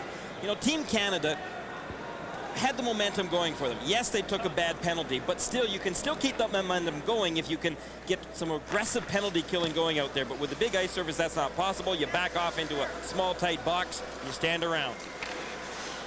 5-on-3, Fedosov shoots, partially blocked, and Lidster gets it out. And I think that happens to be a very boring part of our game when you have to play a small, disciplined box without any aggressiveness. Yeah, but a lot of people would say the skating and the puck skills are accentuated much more on the big ice surface. Tatarinov, big shot. McLean got enough of it. Kaminsky, penalized player back on, one of them anyway. Still a minute 25 remaining. In a one-man advantage now for the Soviets. Kaminsky to Bykov, shoots, McLean the stop. And Fedosov couldn't keep it in. Kaminsky. Homatov ready to wheel away, and offside called on the Soviets. I guess to look at some positives for Team Canada, if they can hold it off for the next minute and 9 seconds, kill off this Soviet power play, it's got to be a bit of a boost. Well, then they can start fresh, and they will have the advantage going for them that they scored the last goal. They've had some momentum going for them. They got off a big check by Burr that, yes, cost them a penalty, but at the same time, it was a very aggressive penalty that he took. And so if King's team can kill off this minute and 9 seconds, then they can effectively maybe continue getting that charged up spirit going for them for the last 8 minutes of the game, or the second period, I should say. Tikhonov, on the other hand, must have been just steamed at that Canada goal, the Yzerman goal, because his team were guilty of trying to score a shorthanded goal when they had a 4-0 lead. Makarov working it out to center. Kristich trying to get away from McInnes. Kristich gets it back in the net. 43 seconds left in the power play for the Soviets. Priakin. Kravchuk over at the line to keep it in. Priakin in front, lets it go to the line. Kravchuk with a shot. That's stopped in front. Good save. Yzerman comes back. Good save by McLean. Yzerman with McCowan going to the net.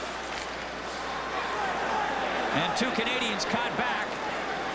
Kristich, Kravchuk, and on goal, McLean the stop.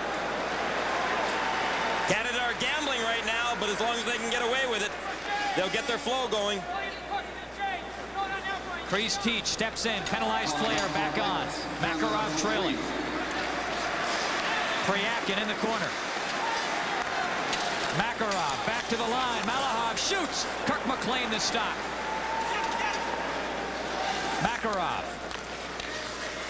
Priakin now.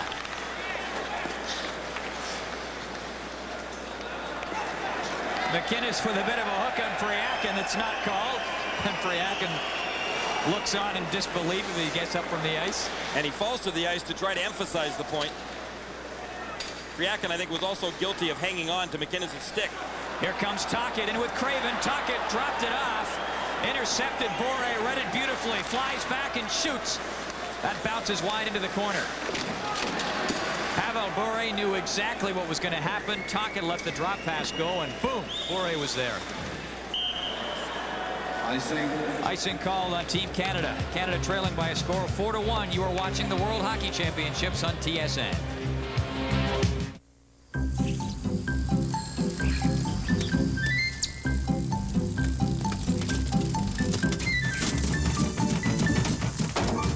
New SO Protec engine oil with LXT. More stable, flows faster to help protect your engine even in extreme heat or cold. Hoods up, hoods up, hoods up, hoods up, hoods up, hoods up, hoods up, for Protec. SO Protec. Don't wait until your car demands it. Craven, Tocchet, and Fleury up front for Team Canada. Paul Coffey knocks it in around back of the net. Malahov after it. Tocchet up to forecheck, trying to chop it loose. Bure. Craven ahead for Fleury. That's better. Canada's got some forechecking going now. They're taking the body and cleanly. Taking the body and starting to hop a little bit. But still a 3-goal deficit staring down unforgivingly from the clock. Well, when we went to commercial, the players on Team Canada's bench were all yelling, let's just get one more before this period ends. Biakin to Bore. Here's Fedosov. They're not going to get one more playing like that.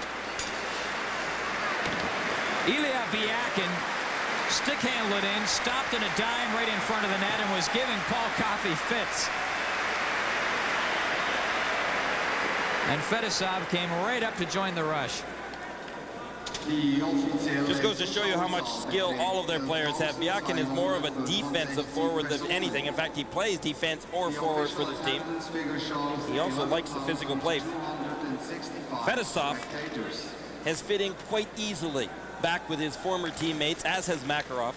Larionov from the Vancouver Canucks was not invited to play for Tikhonov. That shouldn't surprise anyone. Not because of Larionov's play, but Tikhonov and Larionov do not get along at all. Davidov. Nemchinov going for the net, given a bump, puck knocked away. Acton, one-on-one. Here's Cullen into Acton, trying to bank it in front. It's on the mesh. And Acton given the late bump after the whistle by Fedosov, and everybody will come in. And Gilmore got his elbows up, and that is dangerous right now. Team Canada have to stay away from penalties. Keith Acton went to the side of the net. He was trying to go to the front of the net with that puck. Seamack was back there and then got crunched by both Gilmore and Acton. Acton was trying desperately to get that puck off the back of the net before a whistle. Acton, one of those guys who was there with the great effort every time. There's that punch that Gilmore threw. That's not good discipline right now. Take the body, as Team Canada did on that last shift, with some good solid body checks that created turnovers of the puck. But don't get your elbows up or don't take foolish penalties like Gilmore could have had. You just wish, for Acton's sake, he had a little bit more of a touch around the net. He used to, but he got slotted into that defensive center iceman role a great deal. Yzerman.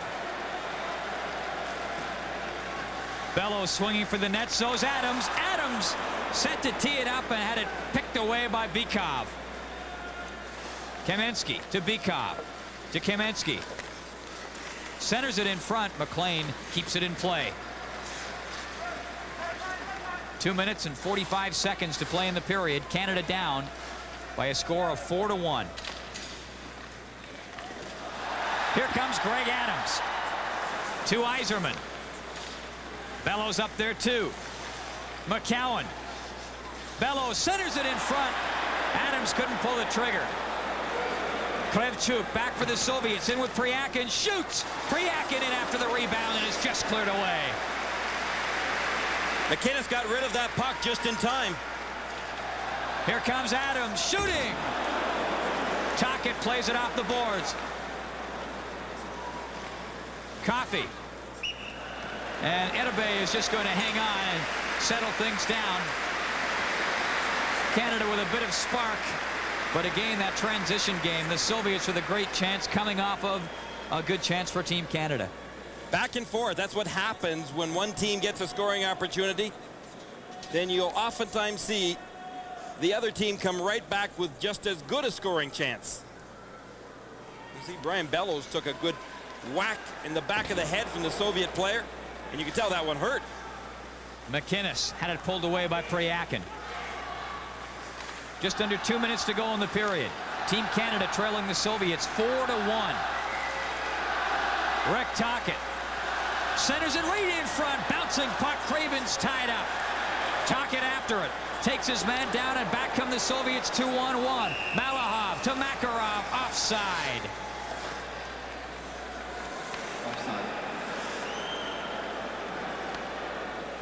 It's getting a little more entertaining for the fans. 2-on-1, and the Soviets go offside. Now Tikhonov will once again blow his cool on the bench. That's not something that the Soviets ever do. Malatov was the player that was guilty coming up on that left wing side. He's a defenseman that went offside. We played 18:22 of the second period. The Soviets up 4-1. The Soviets scoring all 4 of their goals in the first period, in the first 15 minutes of the first period for that matter. Team Canada's only goal coming at 9:46 of this second period. Steve Yzerman got it on a power play. And speaking of Theron Fleury, don't forget the World Junior Hockey Championships coming up. They will be on TSN for the first time this coming December from the 26th to January the 4th. Tickets are going rapidly, I am told. That'll be a great tournament, and the people from Saskatoon, as usual, will turn out in droves to support it. Biakin drops it off. A minute and a half to go in the period. Fedorov.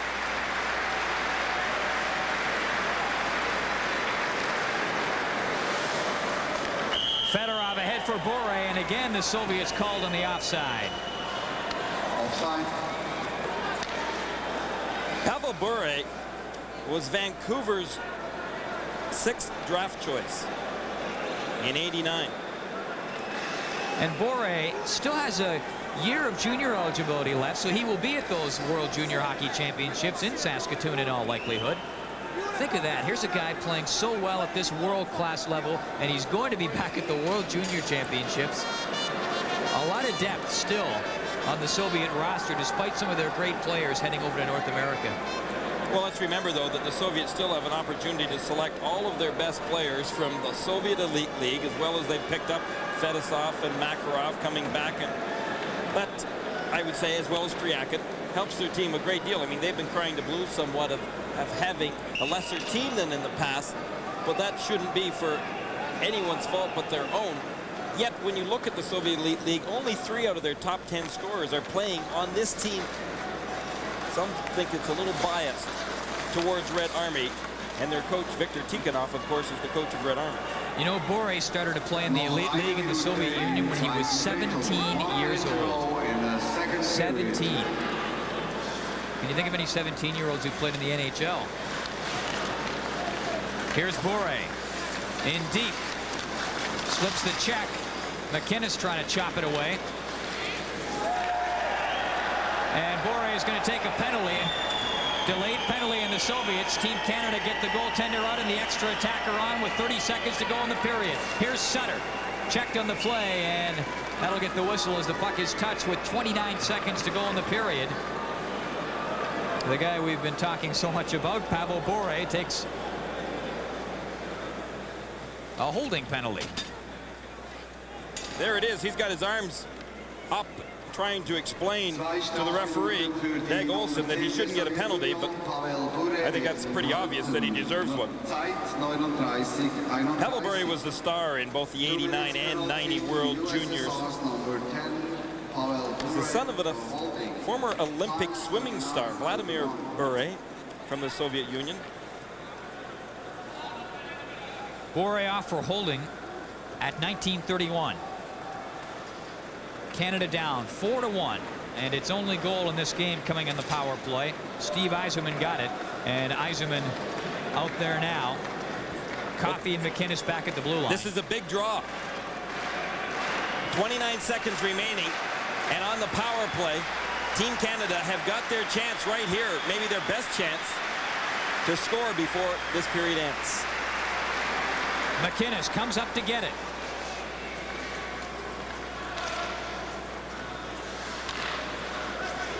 Bellows back to Coffey, anticipated well and poked away by Bykov, who races down to get it. 15 seconds left in the period. Here's Yzerman. 10 seconds left. And Canada's power play will have to carry over into the third period. They won't get another shot. 2 seconds left. You saw that last time, that when Bykov went down the ice with it, he could have gone for the scoring opportunity, had Nemchinov with him, but he decided to turn right around. When they've got a comfortable 4-1 lead, they're not going to take any more chances shorthanded. The score through 2, the Soviets 4 and Team Canada 1. Our second intermission is next. 5 Monday at 7:30 Eastern. Look for television's best baseball schedule here on TSN. Team Canada getting 1 goal on the power play by Steve Yzerman. They now trail 4-1 to the Soviets. Paul Romanek recently spent some time with Rick Tocchet of the Philadelphia Flyers as he talks about life in hockey in Europe. Well, I guess somebody had to do it. It's not exactly beautiful spring weather, but we thought we'd sit outside and have a coffee anyways and take advantage of the scenery. Rick Tocchet joining us. And before we talk a little bit about hockey, I'd like to ask you a little bit about your impressions of coming to Europe. You told me a great story about flying over Germany and looking down and seeing the Berlin Wall. That must have been pretty wild. Yeah, it was funny. We were all on the plane, and all the guys were like popping their heads out to see the difference between East and West Berlin. And it was amazing how, you know, one side looked green and bright, and the other side was gray. And we got a chance to see the wall and the different people. It was a very interesting trip. Rick, does it surprise you what a big deal the World Championships are? Because, I mean, you're a North American, a Canadian. The Stanley Cup is the big focus at this time of year, and this has always been looked at as almost a consolation prize. Yeah, it's tough. You know, you're playing in this, and it's really tough to get geared up for the medal rounds because you know you're looking back in the paper, reading the Stanley Cup playoff summaries, and wishing you were there. But as the tournament gets closer to the end, and you see the fans, they're sold out to see us play. You start to get that itch. You get the feeling Canada's almost the home team. I mean, the crowd was surely for you against the Soviets. Yeah, Dave King told us the West Germans would be the first draw here, and then we'd probably be the second for fan support, and we've been receiving a lot of it, especially when we play the Russians and the Swedes. How long has it taken you to kind of get into things? Because you come over here on the heels of a big disappointment, not going any further in the playoffs. I'll tell you, it's about right now. Everybody's starting to get, like you said, the feeling. The first couple of weeks, you're not really, you know, prepared for the going to Europe and playing exhibition games in West Germany. Different refs, different scenery, and it's fun for a while, but it gets kind of, you know, you want to get back to the NHL type of style. Is there any kind of a cultural thing in terms of, I guess, just being here and being around the atmosphere, dealing with the players from other countries? I mean, a very different feeling than the regular NHL grind. Definitely, the one personality or trait I think is everybody's laid back here. Hockey players, just people in general. Nobody's going to have ulcers over here. Over in you know, the States and Canada, you know, hockey and everything with hockey is fast paced. Here is laid back, and you know, they only play 38 games a season, and that's probably the biggest thing I've noticed since being here. What do you think about changing the NHL around and playing it on the big ice surface? I think that'd be a great idea. I think we should have to move the nets up a bit, maybe widen the rink. I think the fans would.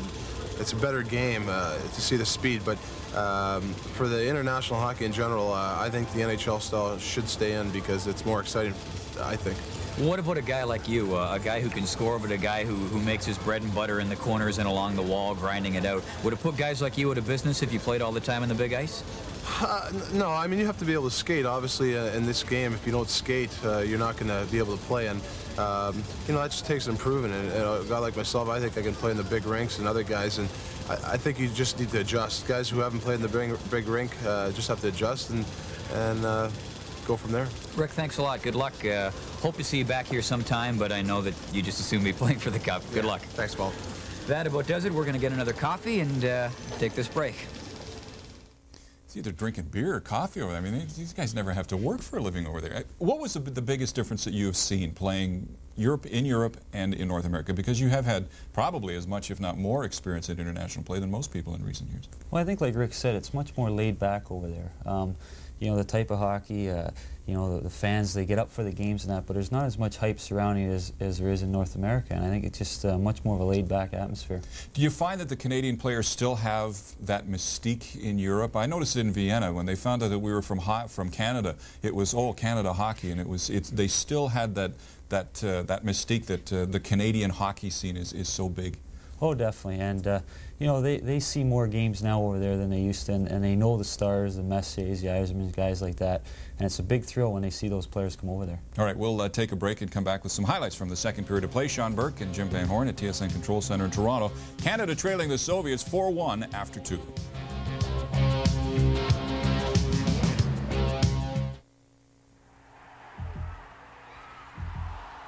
Lendel's won it. McEnroe's won it too. And so has Boris Becker. The AT&T Challenge brings out the best in tennis. The top players in the world go head-to-head, and you can see it here. From early round matches to the final, live coverage of the AT&T Challenge begins Thursday, and right here on TSN. Underneath all those delicious pizza toppings lies the secret of McCain Croissant Pizza. You gonna finish that last piece of crust? If you let me have it, I'll double your allowance. How about a new stereo for that last bite of crust? What a guy. McCain Croissant Pizza, with the crust nobody leaves behind.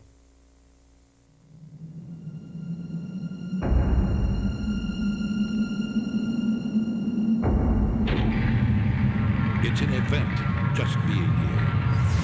Skydome, the world's greatest entertainment center. The foul line always came so easily. No pressure, no distractions. But now he sees and hears everything. He doesn't know why or how to make it stop.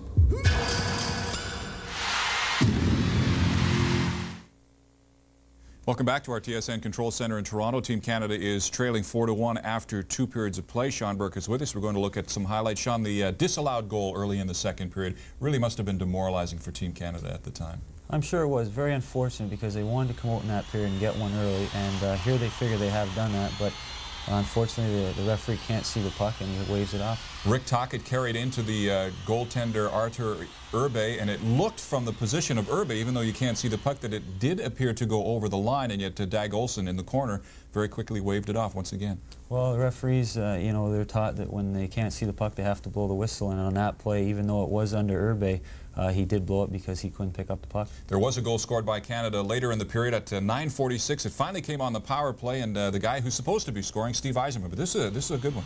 Well, it is. He's got the puck rolling on him here, but he's able to corral it just in time. And you see his head up all the way, and he looks, and as soon as Urbe goes down a bit, he puts it right in the top shelf. And it was a typical Yzerman goal because you always see him go to the top shelf, and he likes to put it by the goaltender's ear, and it's pretty hard to catch something as it's flying by your ear. It is, and again, you know, he's got his head up the whole way, so he's looking and waiting for you to make that move.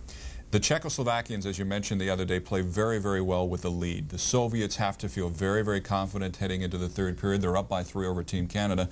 If Dave King wanted to stress defense early in the game, he's got to forget about it now and let him go to town.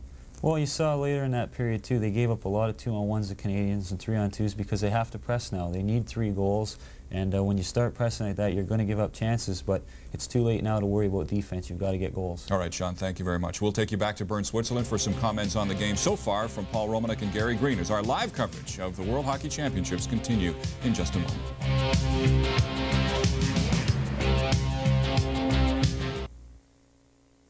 Steve Yzerman's goal in the second period on the power play was his 9th of the tournament to lead all goal scorers. He is also the leading scorer in the tournament. Let's get back to Bern for some comments on the second period from Paul and Gary. Well, we feel it's our patriotic duty to be somewhat optimistic heading into the final period. Canada down by a score of 4-1. I guess time for maybe some of the guys who've been sitting on the bench to start coming through for you. Well, it's also time for some of the players that have been out there playing to start coming through for you. I don't think that you're going to see a great deal of Cullen out there, and I don't think you're going to see a great deal of Keith Acton. I mean, they should play to a certain degree, but then again, so should players like Gilmore and Yzerman and Bellows and Tocchet. Those are the players that are your best players from the National Hockey League. Granted, they haven't done a great deal in tonight's game. They didn't do a great deal in the Czechoslovakian game. So why do you keep playing But you've got to keep going back with your best in hopes that they're finally going to come alive and spark it for you. You've got to play the percentages. Why don't you go with the guys, play the percentage in this game? The guys who've been generating the most scoring chances are the Actons and the Cullens, the bench jockeys. Well, I think Keith Acton, I mean, is a great skater out there, and I mean, Cullen is a feisty player as well. But then again, their percentage chances of them scoring out there just aren't as great as the opportunities that if they get in that same position, that a Steve Yzerman or especially a Bellows or a Tocchet or them are going to be able to get for you. I mean, I just don't think that you're going to see that, Paul. What kind of style of play are we going to see? We're going to see wide open hockey, and that's what we should see right now. With a 4-1 deficit, Canada can't sit back and say, well, we'll wait for the Soviets to make a mistake, and then we'll capitalize on it. Forget it, folks. I mean, the Soviets aren't going to make many mistakes out there, so you've got to make sure right now that you're the aggressor. Canada hoping the Soviets will make a few. They have a 4-1 deficit to overcome. Here is Jim Van Horn and Sean Burke. And you get the feeling that the fans that burned Sweden or Switzerland as well want the Soviets to make a few mistakes. They've been awfully quiet throughout the course of this hockey game. They were quite boisterous early in the Canada-Czechoslovakia game when Canada did have their scoring chances. Third period still to come. Canada trailing the Soviets 4-1. We'll be back to Bern after this.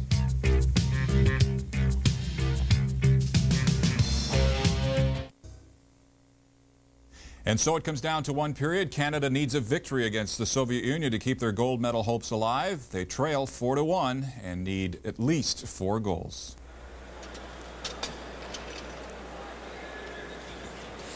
Canada trailing by a score of 4-1. And welcome back to Bern, Switzerland. I'm Paul Romanuk along with Gary Green, and the folks settling back into their seats, watching a Canadian power play to start this period. Pavel Bure serving the remainder of his 2-minute holding penalty. Minute and a half to go in the power play, and Team Canada better take advantage of it. A quick goal here could really spark them. And away goes Yzerman. And in comes Bellows, but nobody can keep it in. A minute 10 to go on the man advantage. McInnes to Adams. He's got Yzerman with him. Tries to get it to him along the boards. Back to McInnes. Not quite. 52 seconds to go on the power play. Bellows. Nemchinov got his stick on it. Here's McCowan. Keeping it in. 44 seconds to go on the man advantage. Yzerman is all alone in front of the net. Adams along the boards with Bellows. McCowan. Pinched in deep, couldn't keep it in. One-on-one, Nemchinov shoots. McLean has to clear it away from him. Nemchinov will try to just jam it up and get a face-off.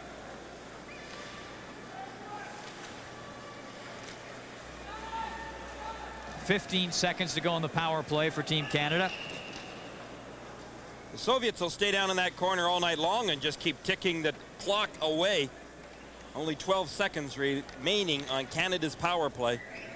Soviets with 2 men deep, even though they were killing the penalty off. And Canada had only 1 defenseman back. Cully Gillian, Sean Burr. Cully Gillian, Sean Burr. Gillian's got the right side, Sean left side. Cully in the center.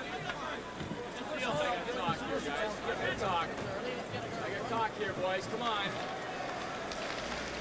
You hear somebody in the bench pipe up saying, don't get caught. 5 seconds left in the power play for Team Canada. Biakin. He just turned it up into 5th gear coming down the right side. And did he ever? There was no way that Lidster was going to be able to properly judge him.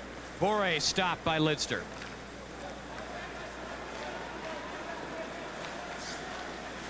Fleury dumps it in. He's up front with Tocchet.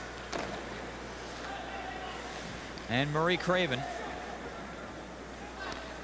Tatarinov up to Biakin. Played just over 2 minutes of the 3rd period. Canada trailing by a score of 4-1. Tatarinov.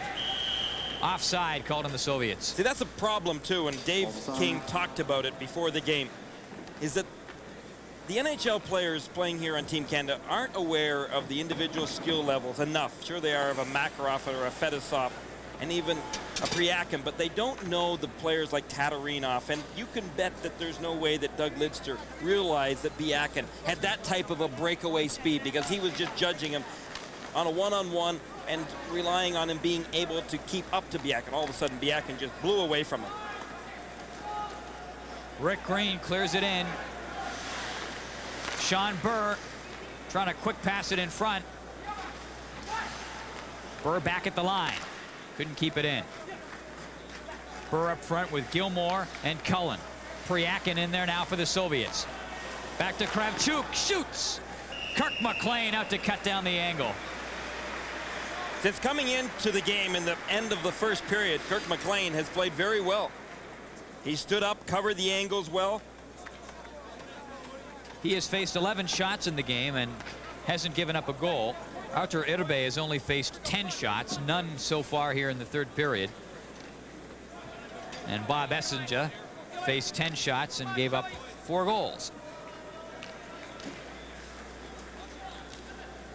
And a couple of those goals Essensa gave up were shots that I would challenge Jacques Plante or Ken Dryden or Bernie Parent or any goaltending great to stop. They were just rockets from point blank that found the corners. He didn't get pulled for the reasons of those 2 goals. I think it was the other 2 and that of needed strategy that King pulled him. Here's Makarov. Got Kristich in front. Makarov cuts right in front, tried to jam it through. Heavy traffic in front of McLean. Kristich, Makarov. What miscommunication and a scramble Team Canada had right in front of Kirk McLean. What a thing to do to a goalie. Here comes Keith Acton, back up with Adams. Acton comes through, and offside called on Team Canada. Offside. What a nightmare down in front of Kirk McLean. Watch this. First of all, McLean was a little confused at which side the Soviet player was coming out with it. But then, as he's done so well, he held his ground. But look at this collision. 3 Team Canada players all trying to head out with the puck. And what a great save by Kirk McLean. Just got a piece of it, sent it over the glass. Homatov. Kaminsky shoots. Tied up as he went after his own rebound. Adams comes back. Up ahead to Bellows.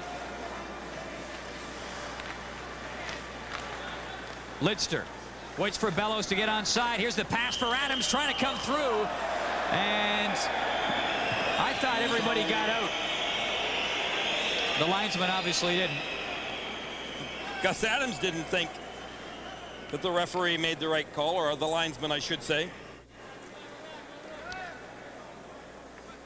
Greg Adams has been probably the surprise player for Team Canada. He's been the player, and there you can see very clearly that Greg Adams is onside.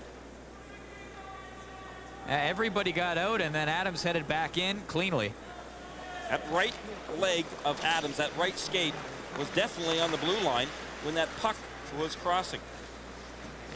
Kaminsky, Yzerman, Al McInnes. Kaminsky up forechecking. Played almost 5 minutes. Team Canada trailing 4-1. Here comes Adams. Up there with Yzerman.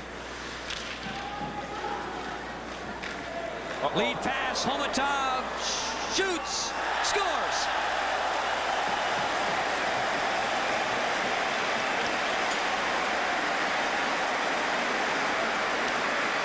To 1. That pretty much does it for Team Canada. That's a surprising thing to say, I know, in a regular game, but watch Homatov. He goes to the backhand. What a great move Homatov made on Kirk McLean initially when he was right in front of him, right here. Here's the great move. You could see the way that Homatov just spread those legs and then faked a little bit to go to his left. He went to the right, pulled it to his backhand, and by that time McLean had already committed himself and was down. Homatov found the room behind the fallen McLean. Homatov's 11th goal of the tournament. He leads the tournament in goal scoring. And the Soviets up by a score of 5-1. Homatov with the goal at 4:30. We'll be back right after this.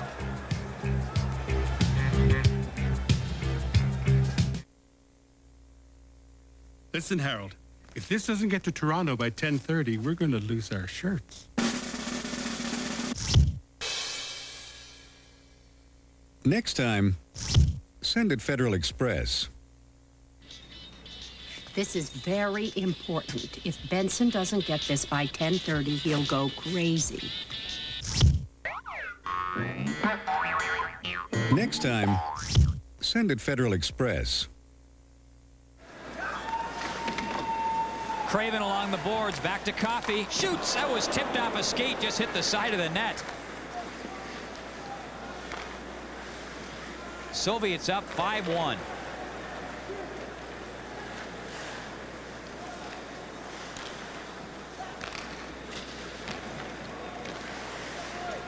Rick Tocchet takes a look and comes in.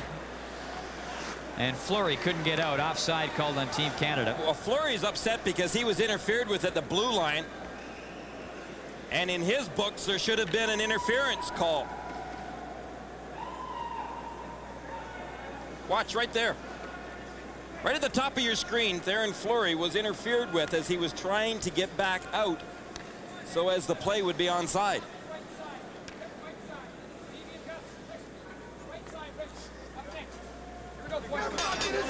Come on, boys, come on, guys. Keep going, game. You're working hard. Yeah, come on here. Come on. I think what the players on the bench should be chatting about right now is possibly getting some shots away on Arthur Urbe. They have had one so far in this third period. We played over 5.5 minutes. Fedorov working it up ahead. Bure going for the net. He was on his knees and still almost got the job done. Gilmore. Sutter up, takes a run at it. McCowan shoots. Erbe gets the pad on it. Gilmore after the rebound. Here's Bure at center. Just taps it off. Kravchuk shooting. Kirk McLean got a piece of it. Glanced off his glove.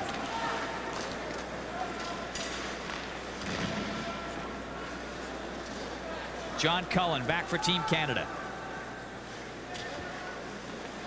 He's got Gilmore with him. Cullen stops, and as he does, it is thank you very much. Bure picks it off him.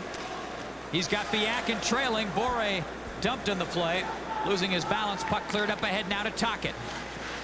Back in with Gilmore. Tocchet trying to crash through. Gilmore's there too. Coffey moves up.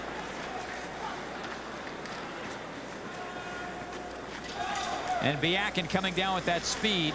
Coffey got a beat on him and didn't allow him to get by. Adams.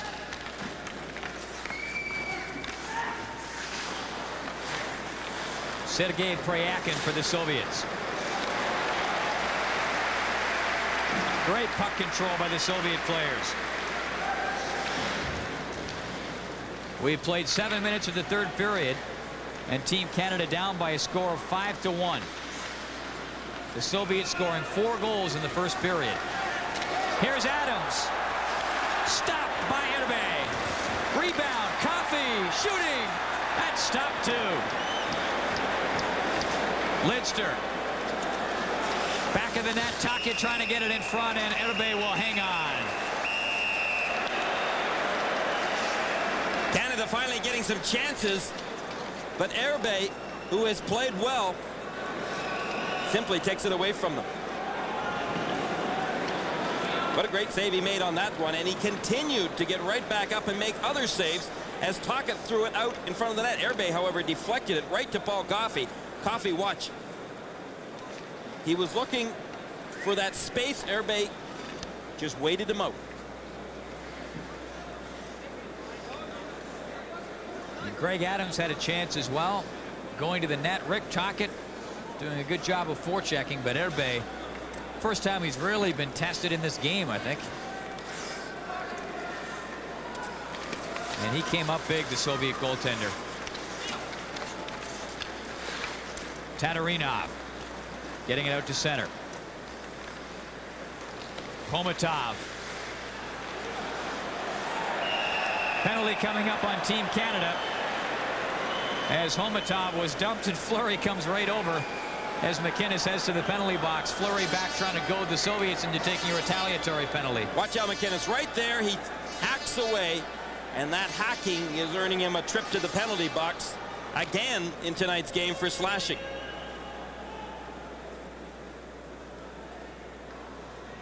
Al McInnes slashing Komatov. And that comes at 7:39, and the Soviets with a chance in the power play. They lead 5-1. Fleury's in a real snit out there, and he would like to challenge Komatov, who he has been having some words with, and they have been getting their sticks up against each other.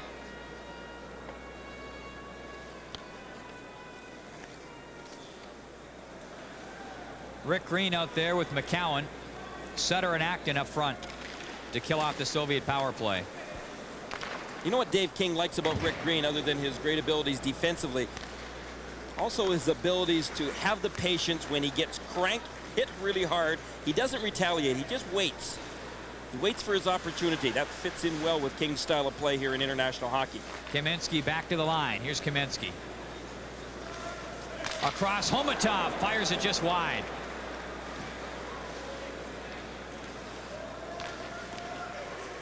Fedosov. Tatarinov. Kirk McLean the stop. Homatov the rebound. McLean stops that too.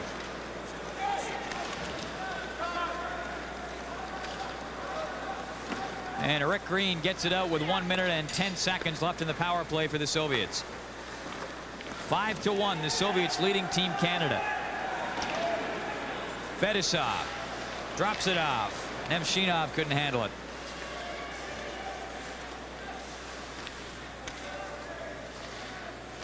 Fedosov. Here's Bykov now.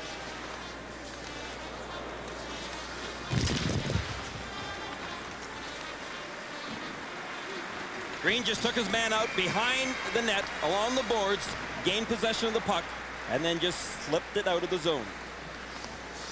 30 seconds left in the man advantage for the Soviets. They are up 5-1.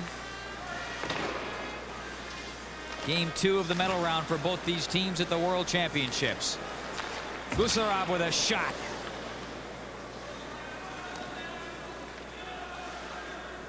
.15 seconds to go on the power play.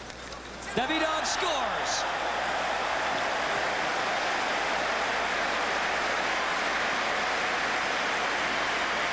Davidov on the power play. It's 6-1. Soviets set it up very nicely right here, but again, it's going to take a perfect pass and a shot. The Soviets got both. Davidov found that room as soon as he got that perfect pass right here.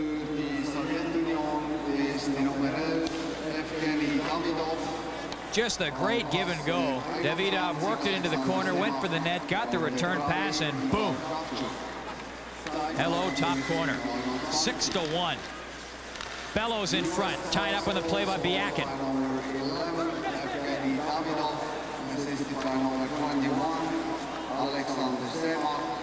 And number 3, Igor Kravchuk, 5:49.29. Byakin, that great outside speed.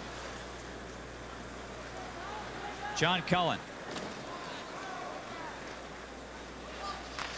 Malahov up around the boards. Bure.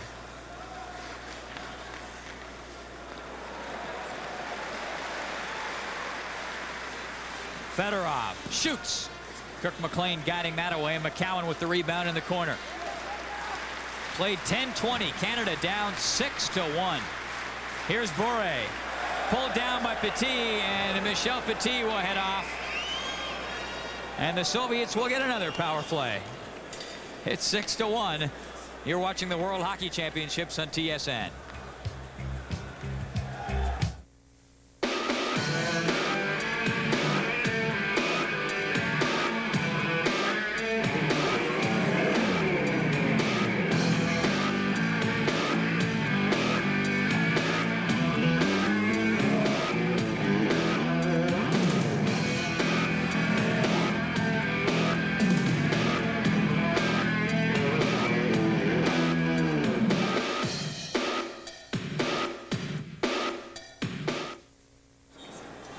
.27 the time of Michel Petit's hooking penalty. Soviets on the power play. Petit hasn't seen much ice time, and making and taking penalties like he just took, he may not see much more.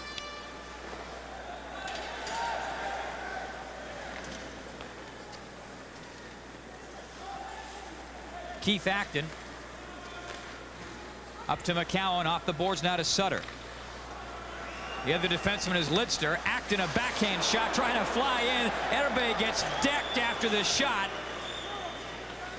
Back behind the play. And Malahov saved the goal because Erbay got a piece of that puck, but then it wandered behind him. Malahov was right there to knock it away. And a penalty coming up against the Soviets. Ron Sutter was dumped as he stepped in over the blue line. And Sergei Pryakin will head off, and that will put the snuff on the Soviet power play. 45 seconds in. Sutter heads for the net. He's got his head up right now, but from behind, he's being hooked. Pryakin just gets a hold of the sweater with the blade of his stick and tugged him enough to knock him off balance. So the team's at even strength for the next minute and 15 seconds, and then Canada will have a 45-second power play. Priakin called for hooking at 11:12.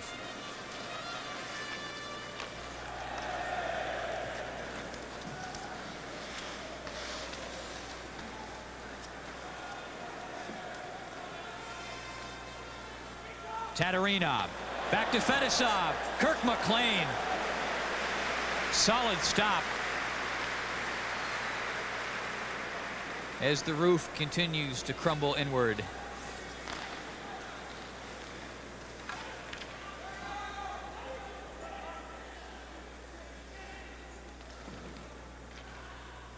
McInnes. Up with Gilmore and Yzerman. Yzerman trying to battle Fedosov in back of the net. Yzerman spins around. He's got it.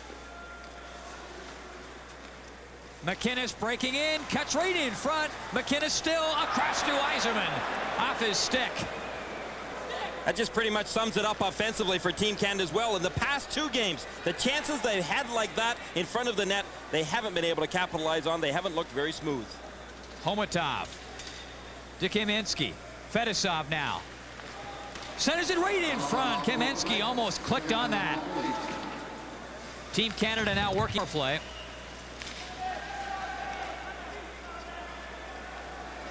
Here comes Michel Petit. To Coffey. Tocchet trailing. There's the pass to Tocchet. Shoots. Rebound. And Erbe equal on both challenges.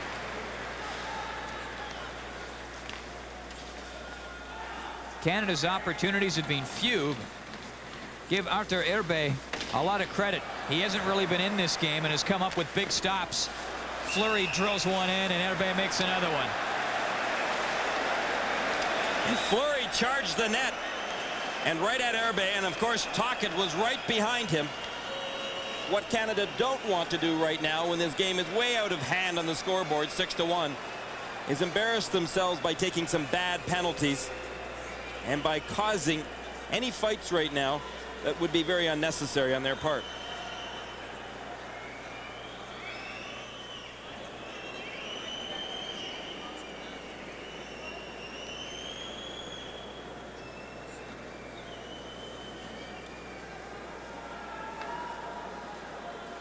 Well, after the waltzing is all over with, I think Team Canada and the Soviets will probably both have a man going to the penalty box. Fleury went at Gusarov, and his stick was high, and he got knocked off balance, and when he came down, his stick actually hit Erbe, and that's what started this whole scrum. Well, so far, Rick Tocchet heading off to the penalty box, as well as Igor Kravchuk of the Soviets. Tocchet gets 2 for roughing. Penalties coming at 13:04. And Kravchuk also picking up 2 minutes, offsetting minor penalties. And both Tocchet and Kravchuk getting roughing penalties. So Canada with a 4-on-3 for the next 8 seconds. And most of that 8 seconds will be spent in the neutral zone.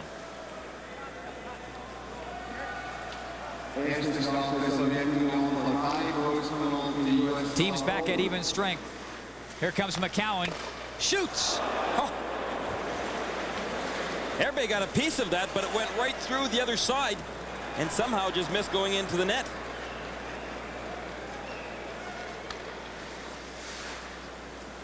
Konstantinov coming up. Lidster knocks it away.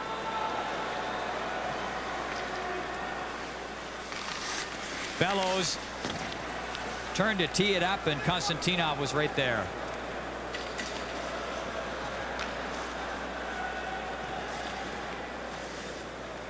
Lidster stops Konstantinov that time.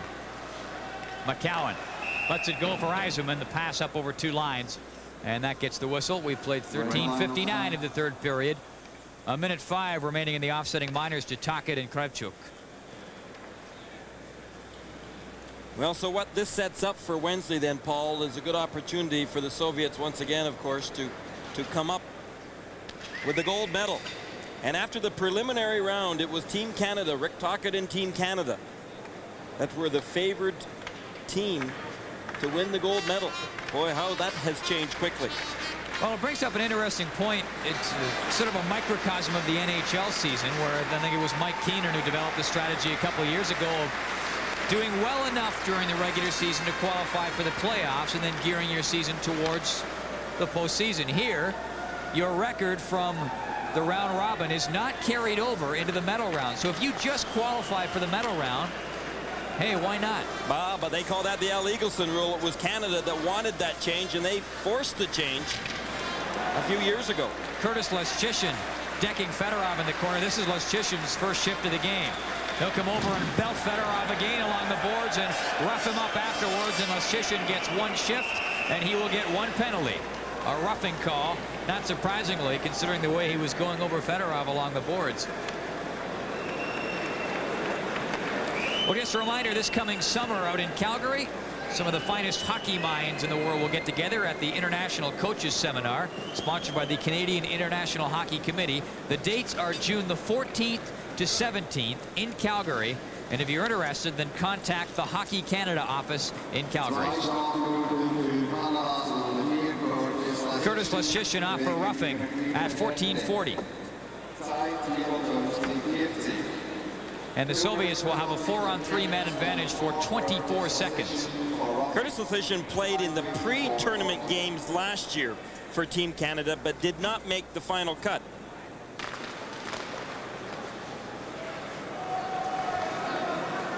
It was a fairly aggressive penalty, no question about it, by Curtis Leschyshyn. Makarov up ahead to Fedosov. Off the boards. Kristich. Tatarinov. Makarov centers it right in front. Kristich was tied up. And Acton clears. Now a 5-on-4 for the Soviets for the next minute and 30 seconds. Here comes Makarov. Drops it off. Great drop pass. Priakin. Back to Fedosov.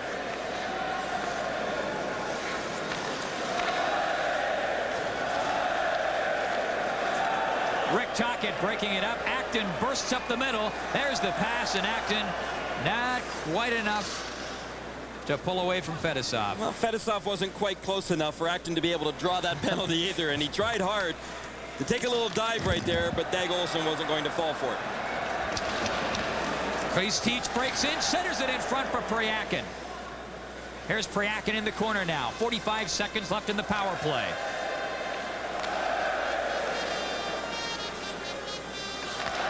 Makarov.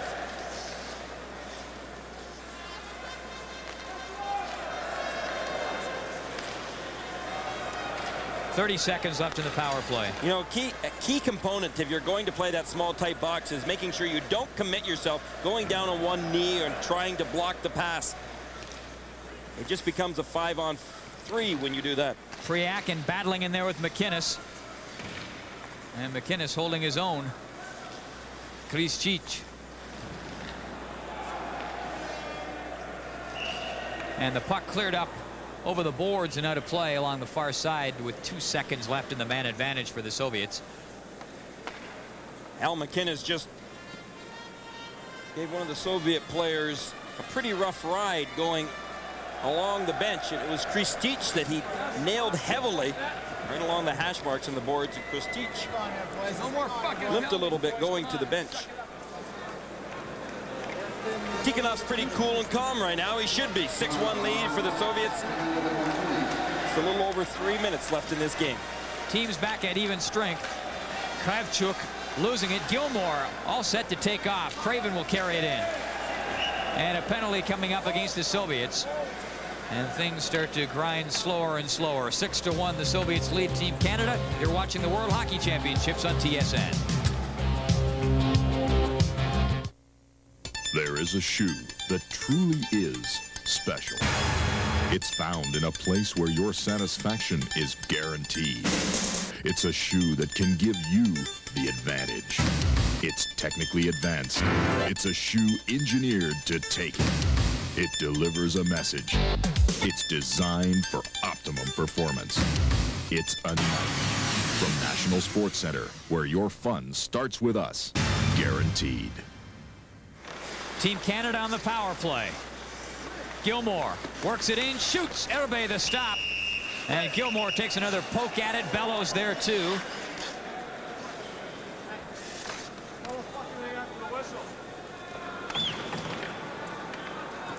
A minute 48 to go in the Team Canada power play. So now the goal after getting out of this game is to look ahead to the final game, Canada and the Swedes, and Canada will be playing the Swedes for the bronze medal. Signs on Bekoff's face is that he's been involved in lots of tough going, and he's such a great worker for this Soviet team. He's the smallest player on the team, at 29 years of age. He took over as captain of the club after Fedosov left and went to the New Jersey Devils. Which is really ironic because Bekoff's career almost came to an end back in the early 80s when he was arrested for shoplifting in Stockholm. The Soviet Ice Hockey Federation was so embarrassed they suspended him from international play for a year. And he managed to come back and regain face, I guess, regain respect, and here he is now wearing the captaincy on a very experienced Soviet club. A lot of experience mixed with a lot of new faces. Well, a couple of shoplifting incidents by the Soviets also taught, the Soviet players also taught the Soviet Federation of Ice Hockey to give their players a little bit of money in their pockets so when they went on the road to play in these international tournaments and they saw some things that they could at least have the opportunity to purchase a few items to take back. They didn't even have enough money in their pockets to buy a Coca-Cola when they went on the road. And of course, with political times changing a great deal, those situations won't arise as much anymore. Offside. Al MacInnis playing in his first World Championship. Surprising that MacInnis and Coffey haven't chipped in a little bit more offensively, because in those two guys, Gary, the top scoring and the second highest scoring defenseman in all of the NHL. Well, it's disappointing for Al MacInnis as well as the rest of the Calgary Flames players. And the reason being they were hoping to get rid of that nasty taste they had in their mouth after being defeated by the LA Kings, and this was their opportunity. And now they're facing another drubbing. A minute 25 left in the power play for Team Canada. Paul Coffey back to get it. Here's Yzerman, offside. Offside. Had the NHL season been over, and could you have hand-picked two defensemen to bring over, I'll bet you that you'd have probably taken Coffey and MacInnis. No, there's absolutely no question about that. They're great players, and you need them in international play. But you also need to round them out with having some good, solid defensive defensemen. And again, Dave King doesn't have that luxury of choosing from all 21 teams. You'd have Mario Lemieux, and well, other than the fact that he's injured, you could have had Mario Lemieux here. You would have had Wayne Gretzky, of course, and others. It would have rounded out this Canadian team very well, but that's the problem with the World Championships as far as Team Canada goes. Canada Cup, however, is a different story. Next Canada Cup, 1991. 50 seconds left in the power play for Canada. McCowan going for the net. Couldn't quite click, and Malahov drills it around the boards and out. Just under 2 minutes to go in the game. 40 seconds left in the man advantage for Team Canada. Soviets lead 6-1. And Canada destined to play for the bronze medal in their final round robin. Make that medal round game coming up against the Swedes. Cullen shoots high and wide and back up behind the play at the blue line. Rick Tocchet getting tangled up and delivering a two-hander on one of the Soviets.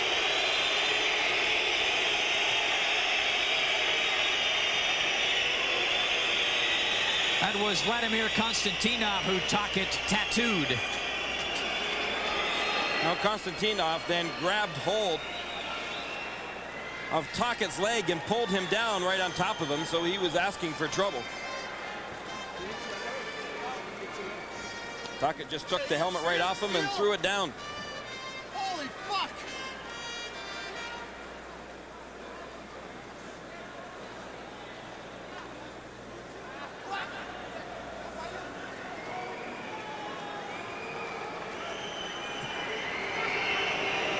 So Tocchet only gets 2 minutes, and there's Konstantinov down on the Soviet bench Looked like his right arm got twisted around when they were all tangled up. Tackett gets it for roughing. But that's about all that he did. Konstantinov. Zeit 58:30. 2 minutes penalty to USSR's number 16, Vladimir Konstantinov for slashing, and 2 minutes penalty to Canada's number 22, Rick Tackett for roughing. Well, your television menu for Wednesday, as far as the World Championships are concerned, we will show you both games. The gold medal game between the Soviets and the Czechs at 8:30 Eastern. That is 8:30 a.m. So you can have breakfast at the World Championships, and then at noon we will watch Team Canada play Sweden for the bronze medal. And the funny thing is, the ironic thing is, Gary, that heading into the medal round, Canada and the Swedes both odds-on favorites to win this thing. The Soviets and Czechs outside shots. Well, guess what? Yeah, guess what? It's right. All of a sudden, the Czechs and the Soviets are going to square off, and they're both good hockey clubs. Boy, the Czechs really showed their abilities to come back in today's game. McInnes shoots. A minute 15 left. McInnes had it poked away, and you can hear the fans whistling whenever Team Canada touches the puck. The whistling, of course, booing over in Europe. And it's unfortunate because Team Canada certainly had the fans on their side heading into this game and heading into the tournament. Eisenman trying to chop it out in front. Adams with a chance. Erbay with the save. McInnes. 2-on-1 for the Soviets. Nemchinov. To Kravchuk. Right in front. Score! Fetisov.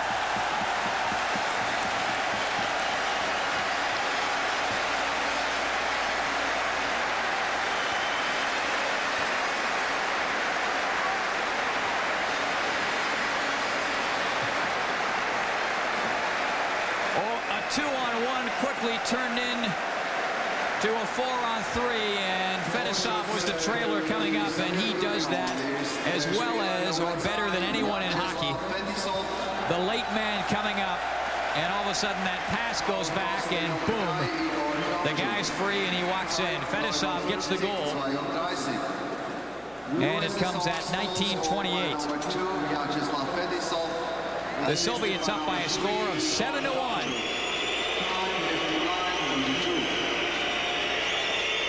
McCowan dumping it in for Team Canada. 15 seconds to go.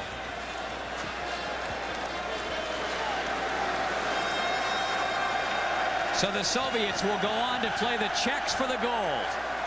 And Canada will have to be content with playing the Swedes for the bronze.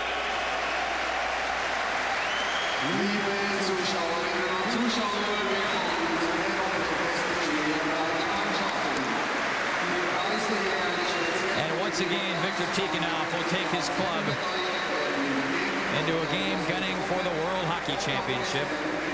This is his 10th World Championship. And say what you want about the way he gets along or doesn't get along with his players. He is a brilliant coach. To cop the cliche, the record speaks for itself. 7-1 the final score. The Soviets scored 4 goals on 9 shots back in the first period. And that was really about it. Canada got 1 in the second, and the Soviets pumping home 3 more in the third period just to punctuate a great victory. 7-1 the final score. And now the announcement of the players of the game for both the Soviets and Team Canada. And take your pick for the Soviets. And for Canada, well, I wouldn't want to be the guy picking.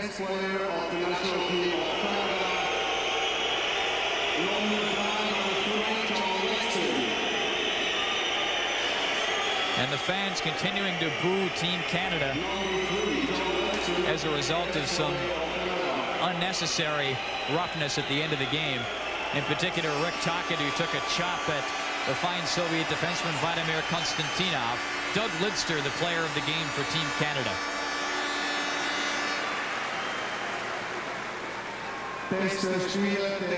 Now for the Soviets. Best player of the national team of the Soviet Union, number 8, Mikhail Tatarinov, who scored the first Soviet goal in the game at 1:40. And that started the onslaught.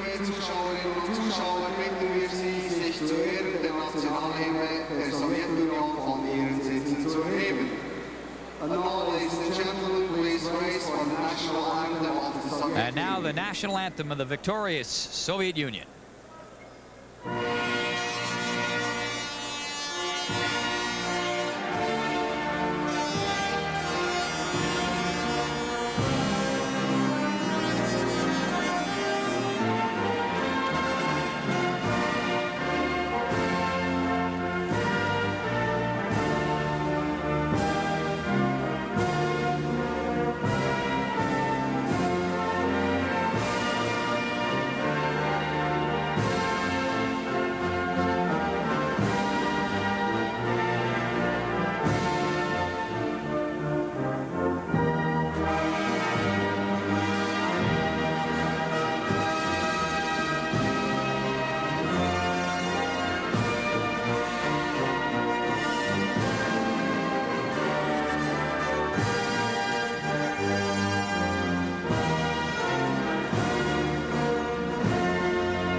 The final score, the Soviets 7 and Team Canada 1. You are watching the World Hockey Championships live from Bern, Switzerland. Family. Welcome back to our TSN Control in Toronto. I'm Jim Van Horn along with Sean Burke. Well, a very impressive 7-1 victory for the Soviet Union over Team Canada today in medal round play at the World Hockey Championships in Bern, Switzerland. Sean, you made the observation as the game got underway that you really felt the Soviets had the jump today, and they started with the jump and they carried it right through to the finish. Well, they did. You know, right from the start, they did have that extra jump, and it seemed that once they had that lead, much like the Czechs the other day, it's really tough to get going against them because they control so much of the play. So much has been made of the time it takes for Team Canada to gel as a team. It seems to me that when you get into a situation of the World Hockey Championships, especially this year, it doesn't take very long to determine which teams are going to be in the medal round. And it seems to me that the teams, the European teams especially, are the ones that go over and play as well as they have to make the medal round. And once they're into the crucial medal round, which is a sudden death format, that's when they really start playing the hockey that they have to. And I think it was been a perfect example of Canada's games against both Czechoslovakia and the Soviet Union. Well, you could see that they went undefeated in the round robin, but it really doesn't mean much when it gets down to it. You know, both the Soviets and the Czechs were warming up, and once it did come time to the medal round, they had their team going in full force again. All right, we'll talk some more in a few minutes, but right now let's take you to Bern, Switzerland, and join Gary Green and Rick Tockett.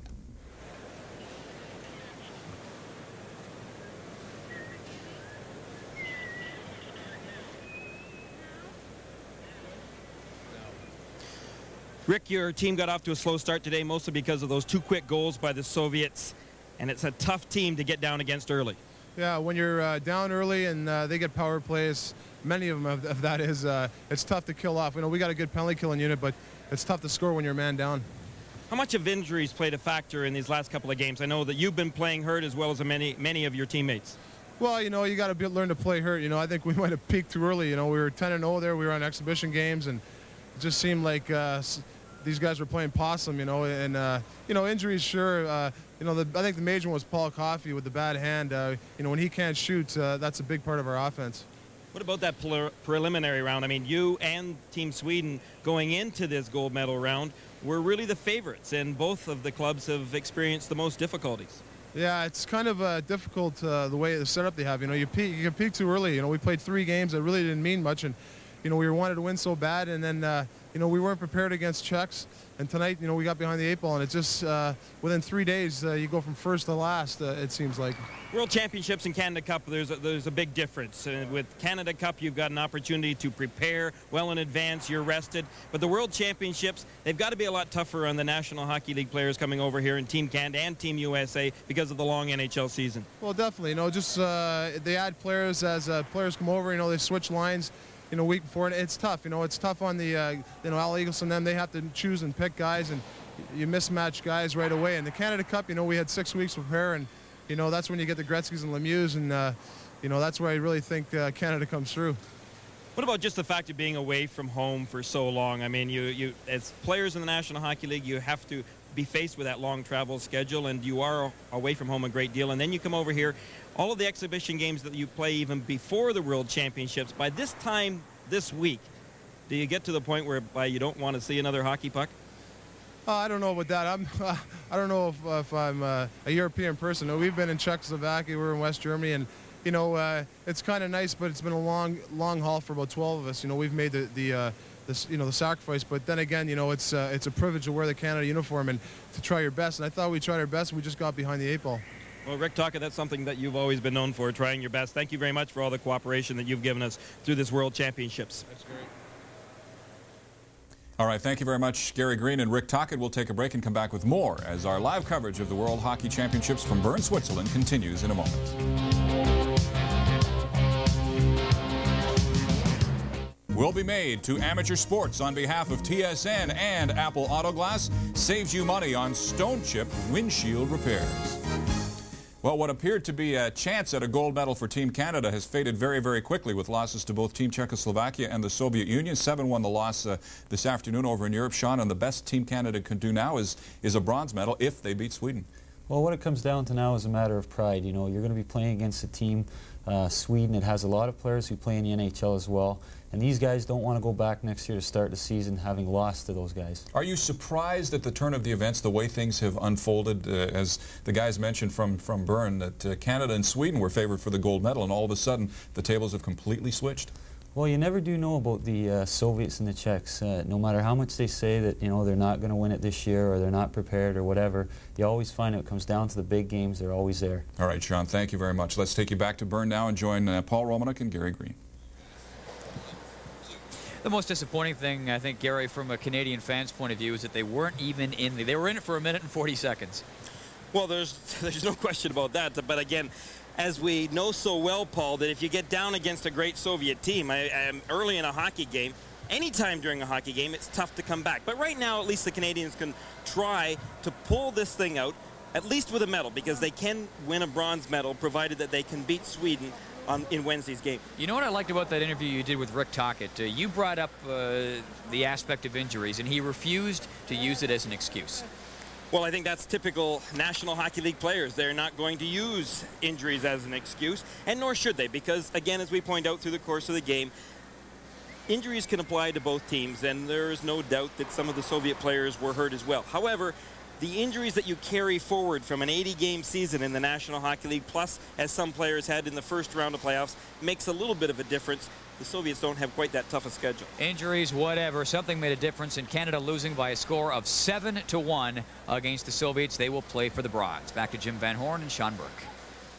All right, gentlemen, thank you very much. And our final telecast of the World Hockey Tournament will be on Wednesday morning starting at 8:25 Eastern. That's the gold medal game between the Soviet Union and Team Czechoslovakia, followed by Canada and Sweden for the bronze medal, coming up at approximately 11:55 a.m. Eastern Standard Time. That's Wednesday, May 2nd, for the gold medal game between Czechoslovakia and the Soviet Union, and the bronze medal game between Canada and Sweden. Again, the final score of today's game, the Soviet Union all over Team Canada, 7-1. For Sean Burke, Paul Romanek, and Gary Green, I'm Jim Van Horn. So long for now. TSN has presented the World Hockey Championships from Bern, Switzerland.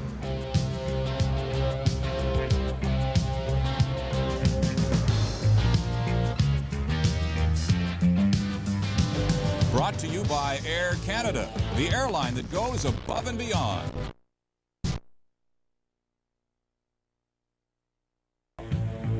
And by Labatt's, beer at its best.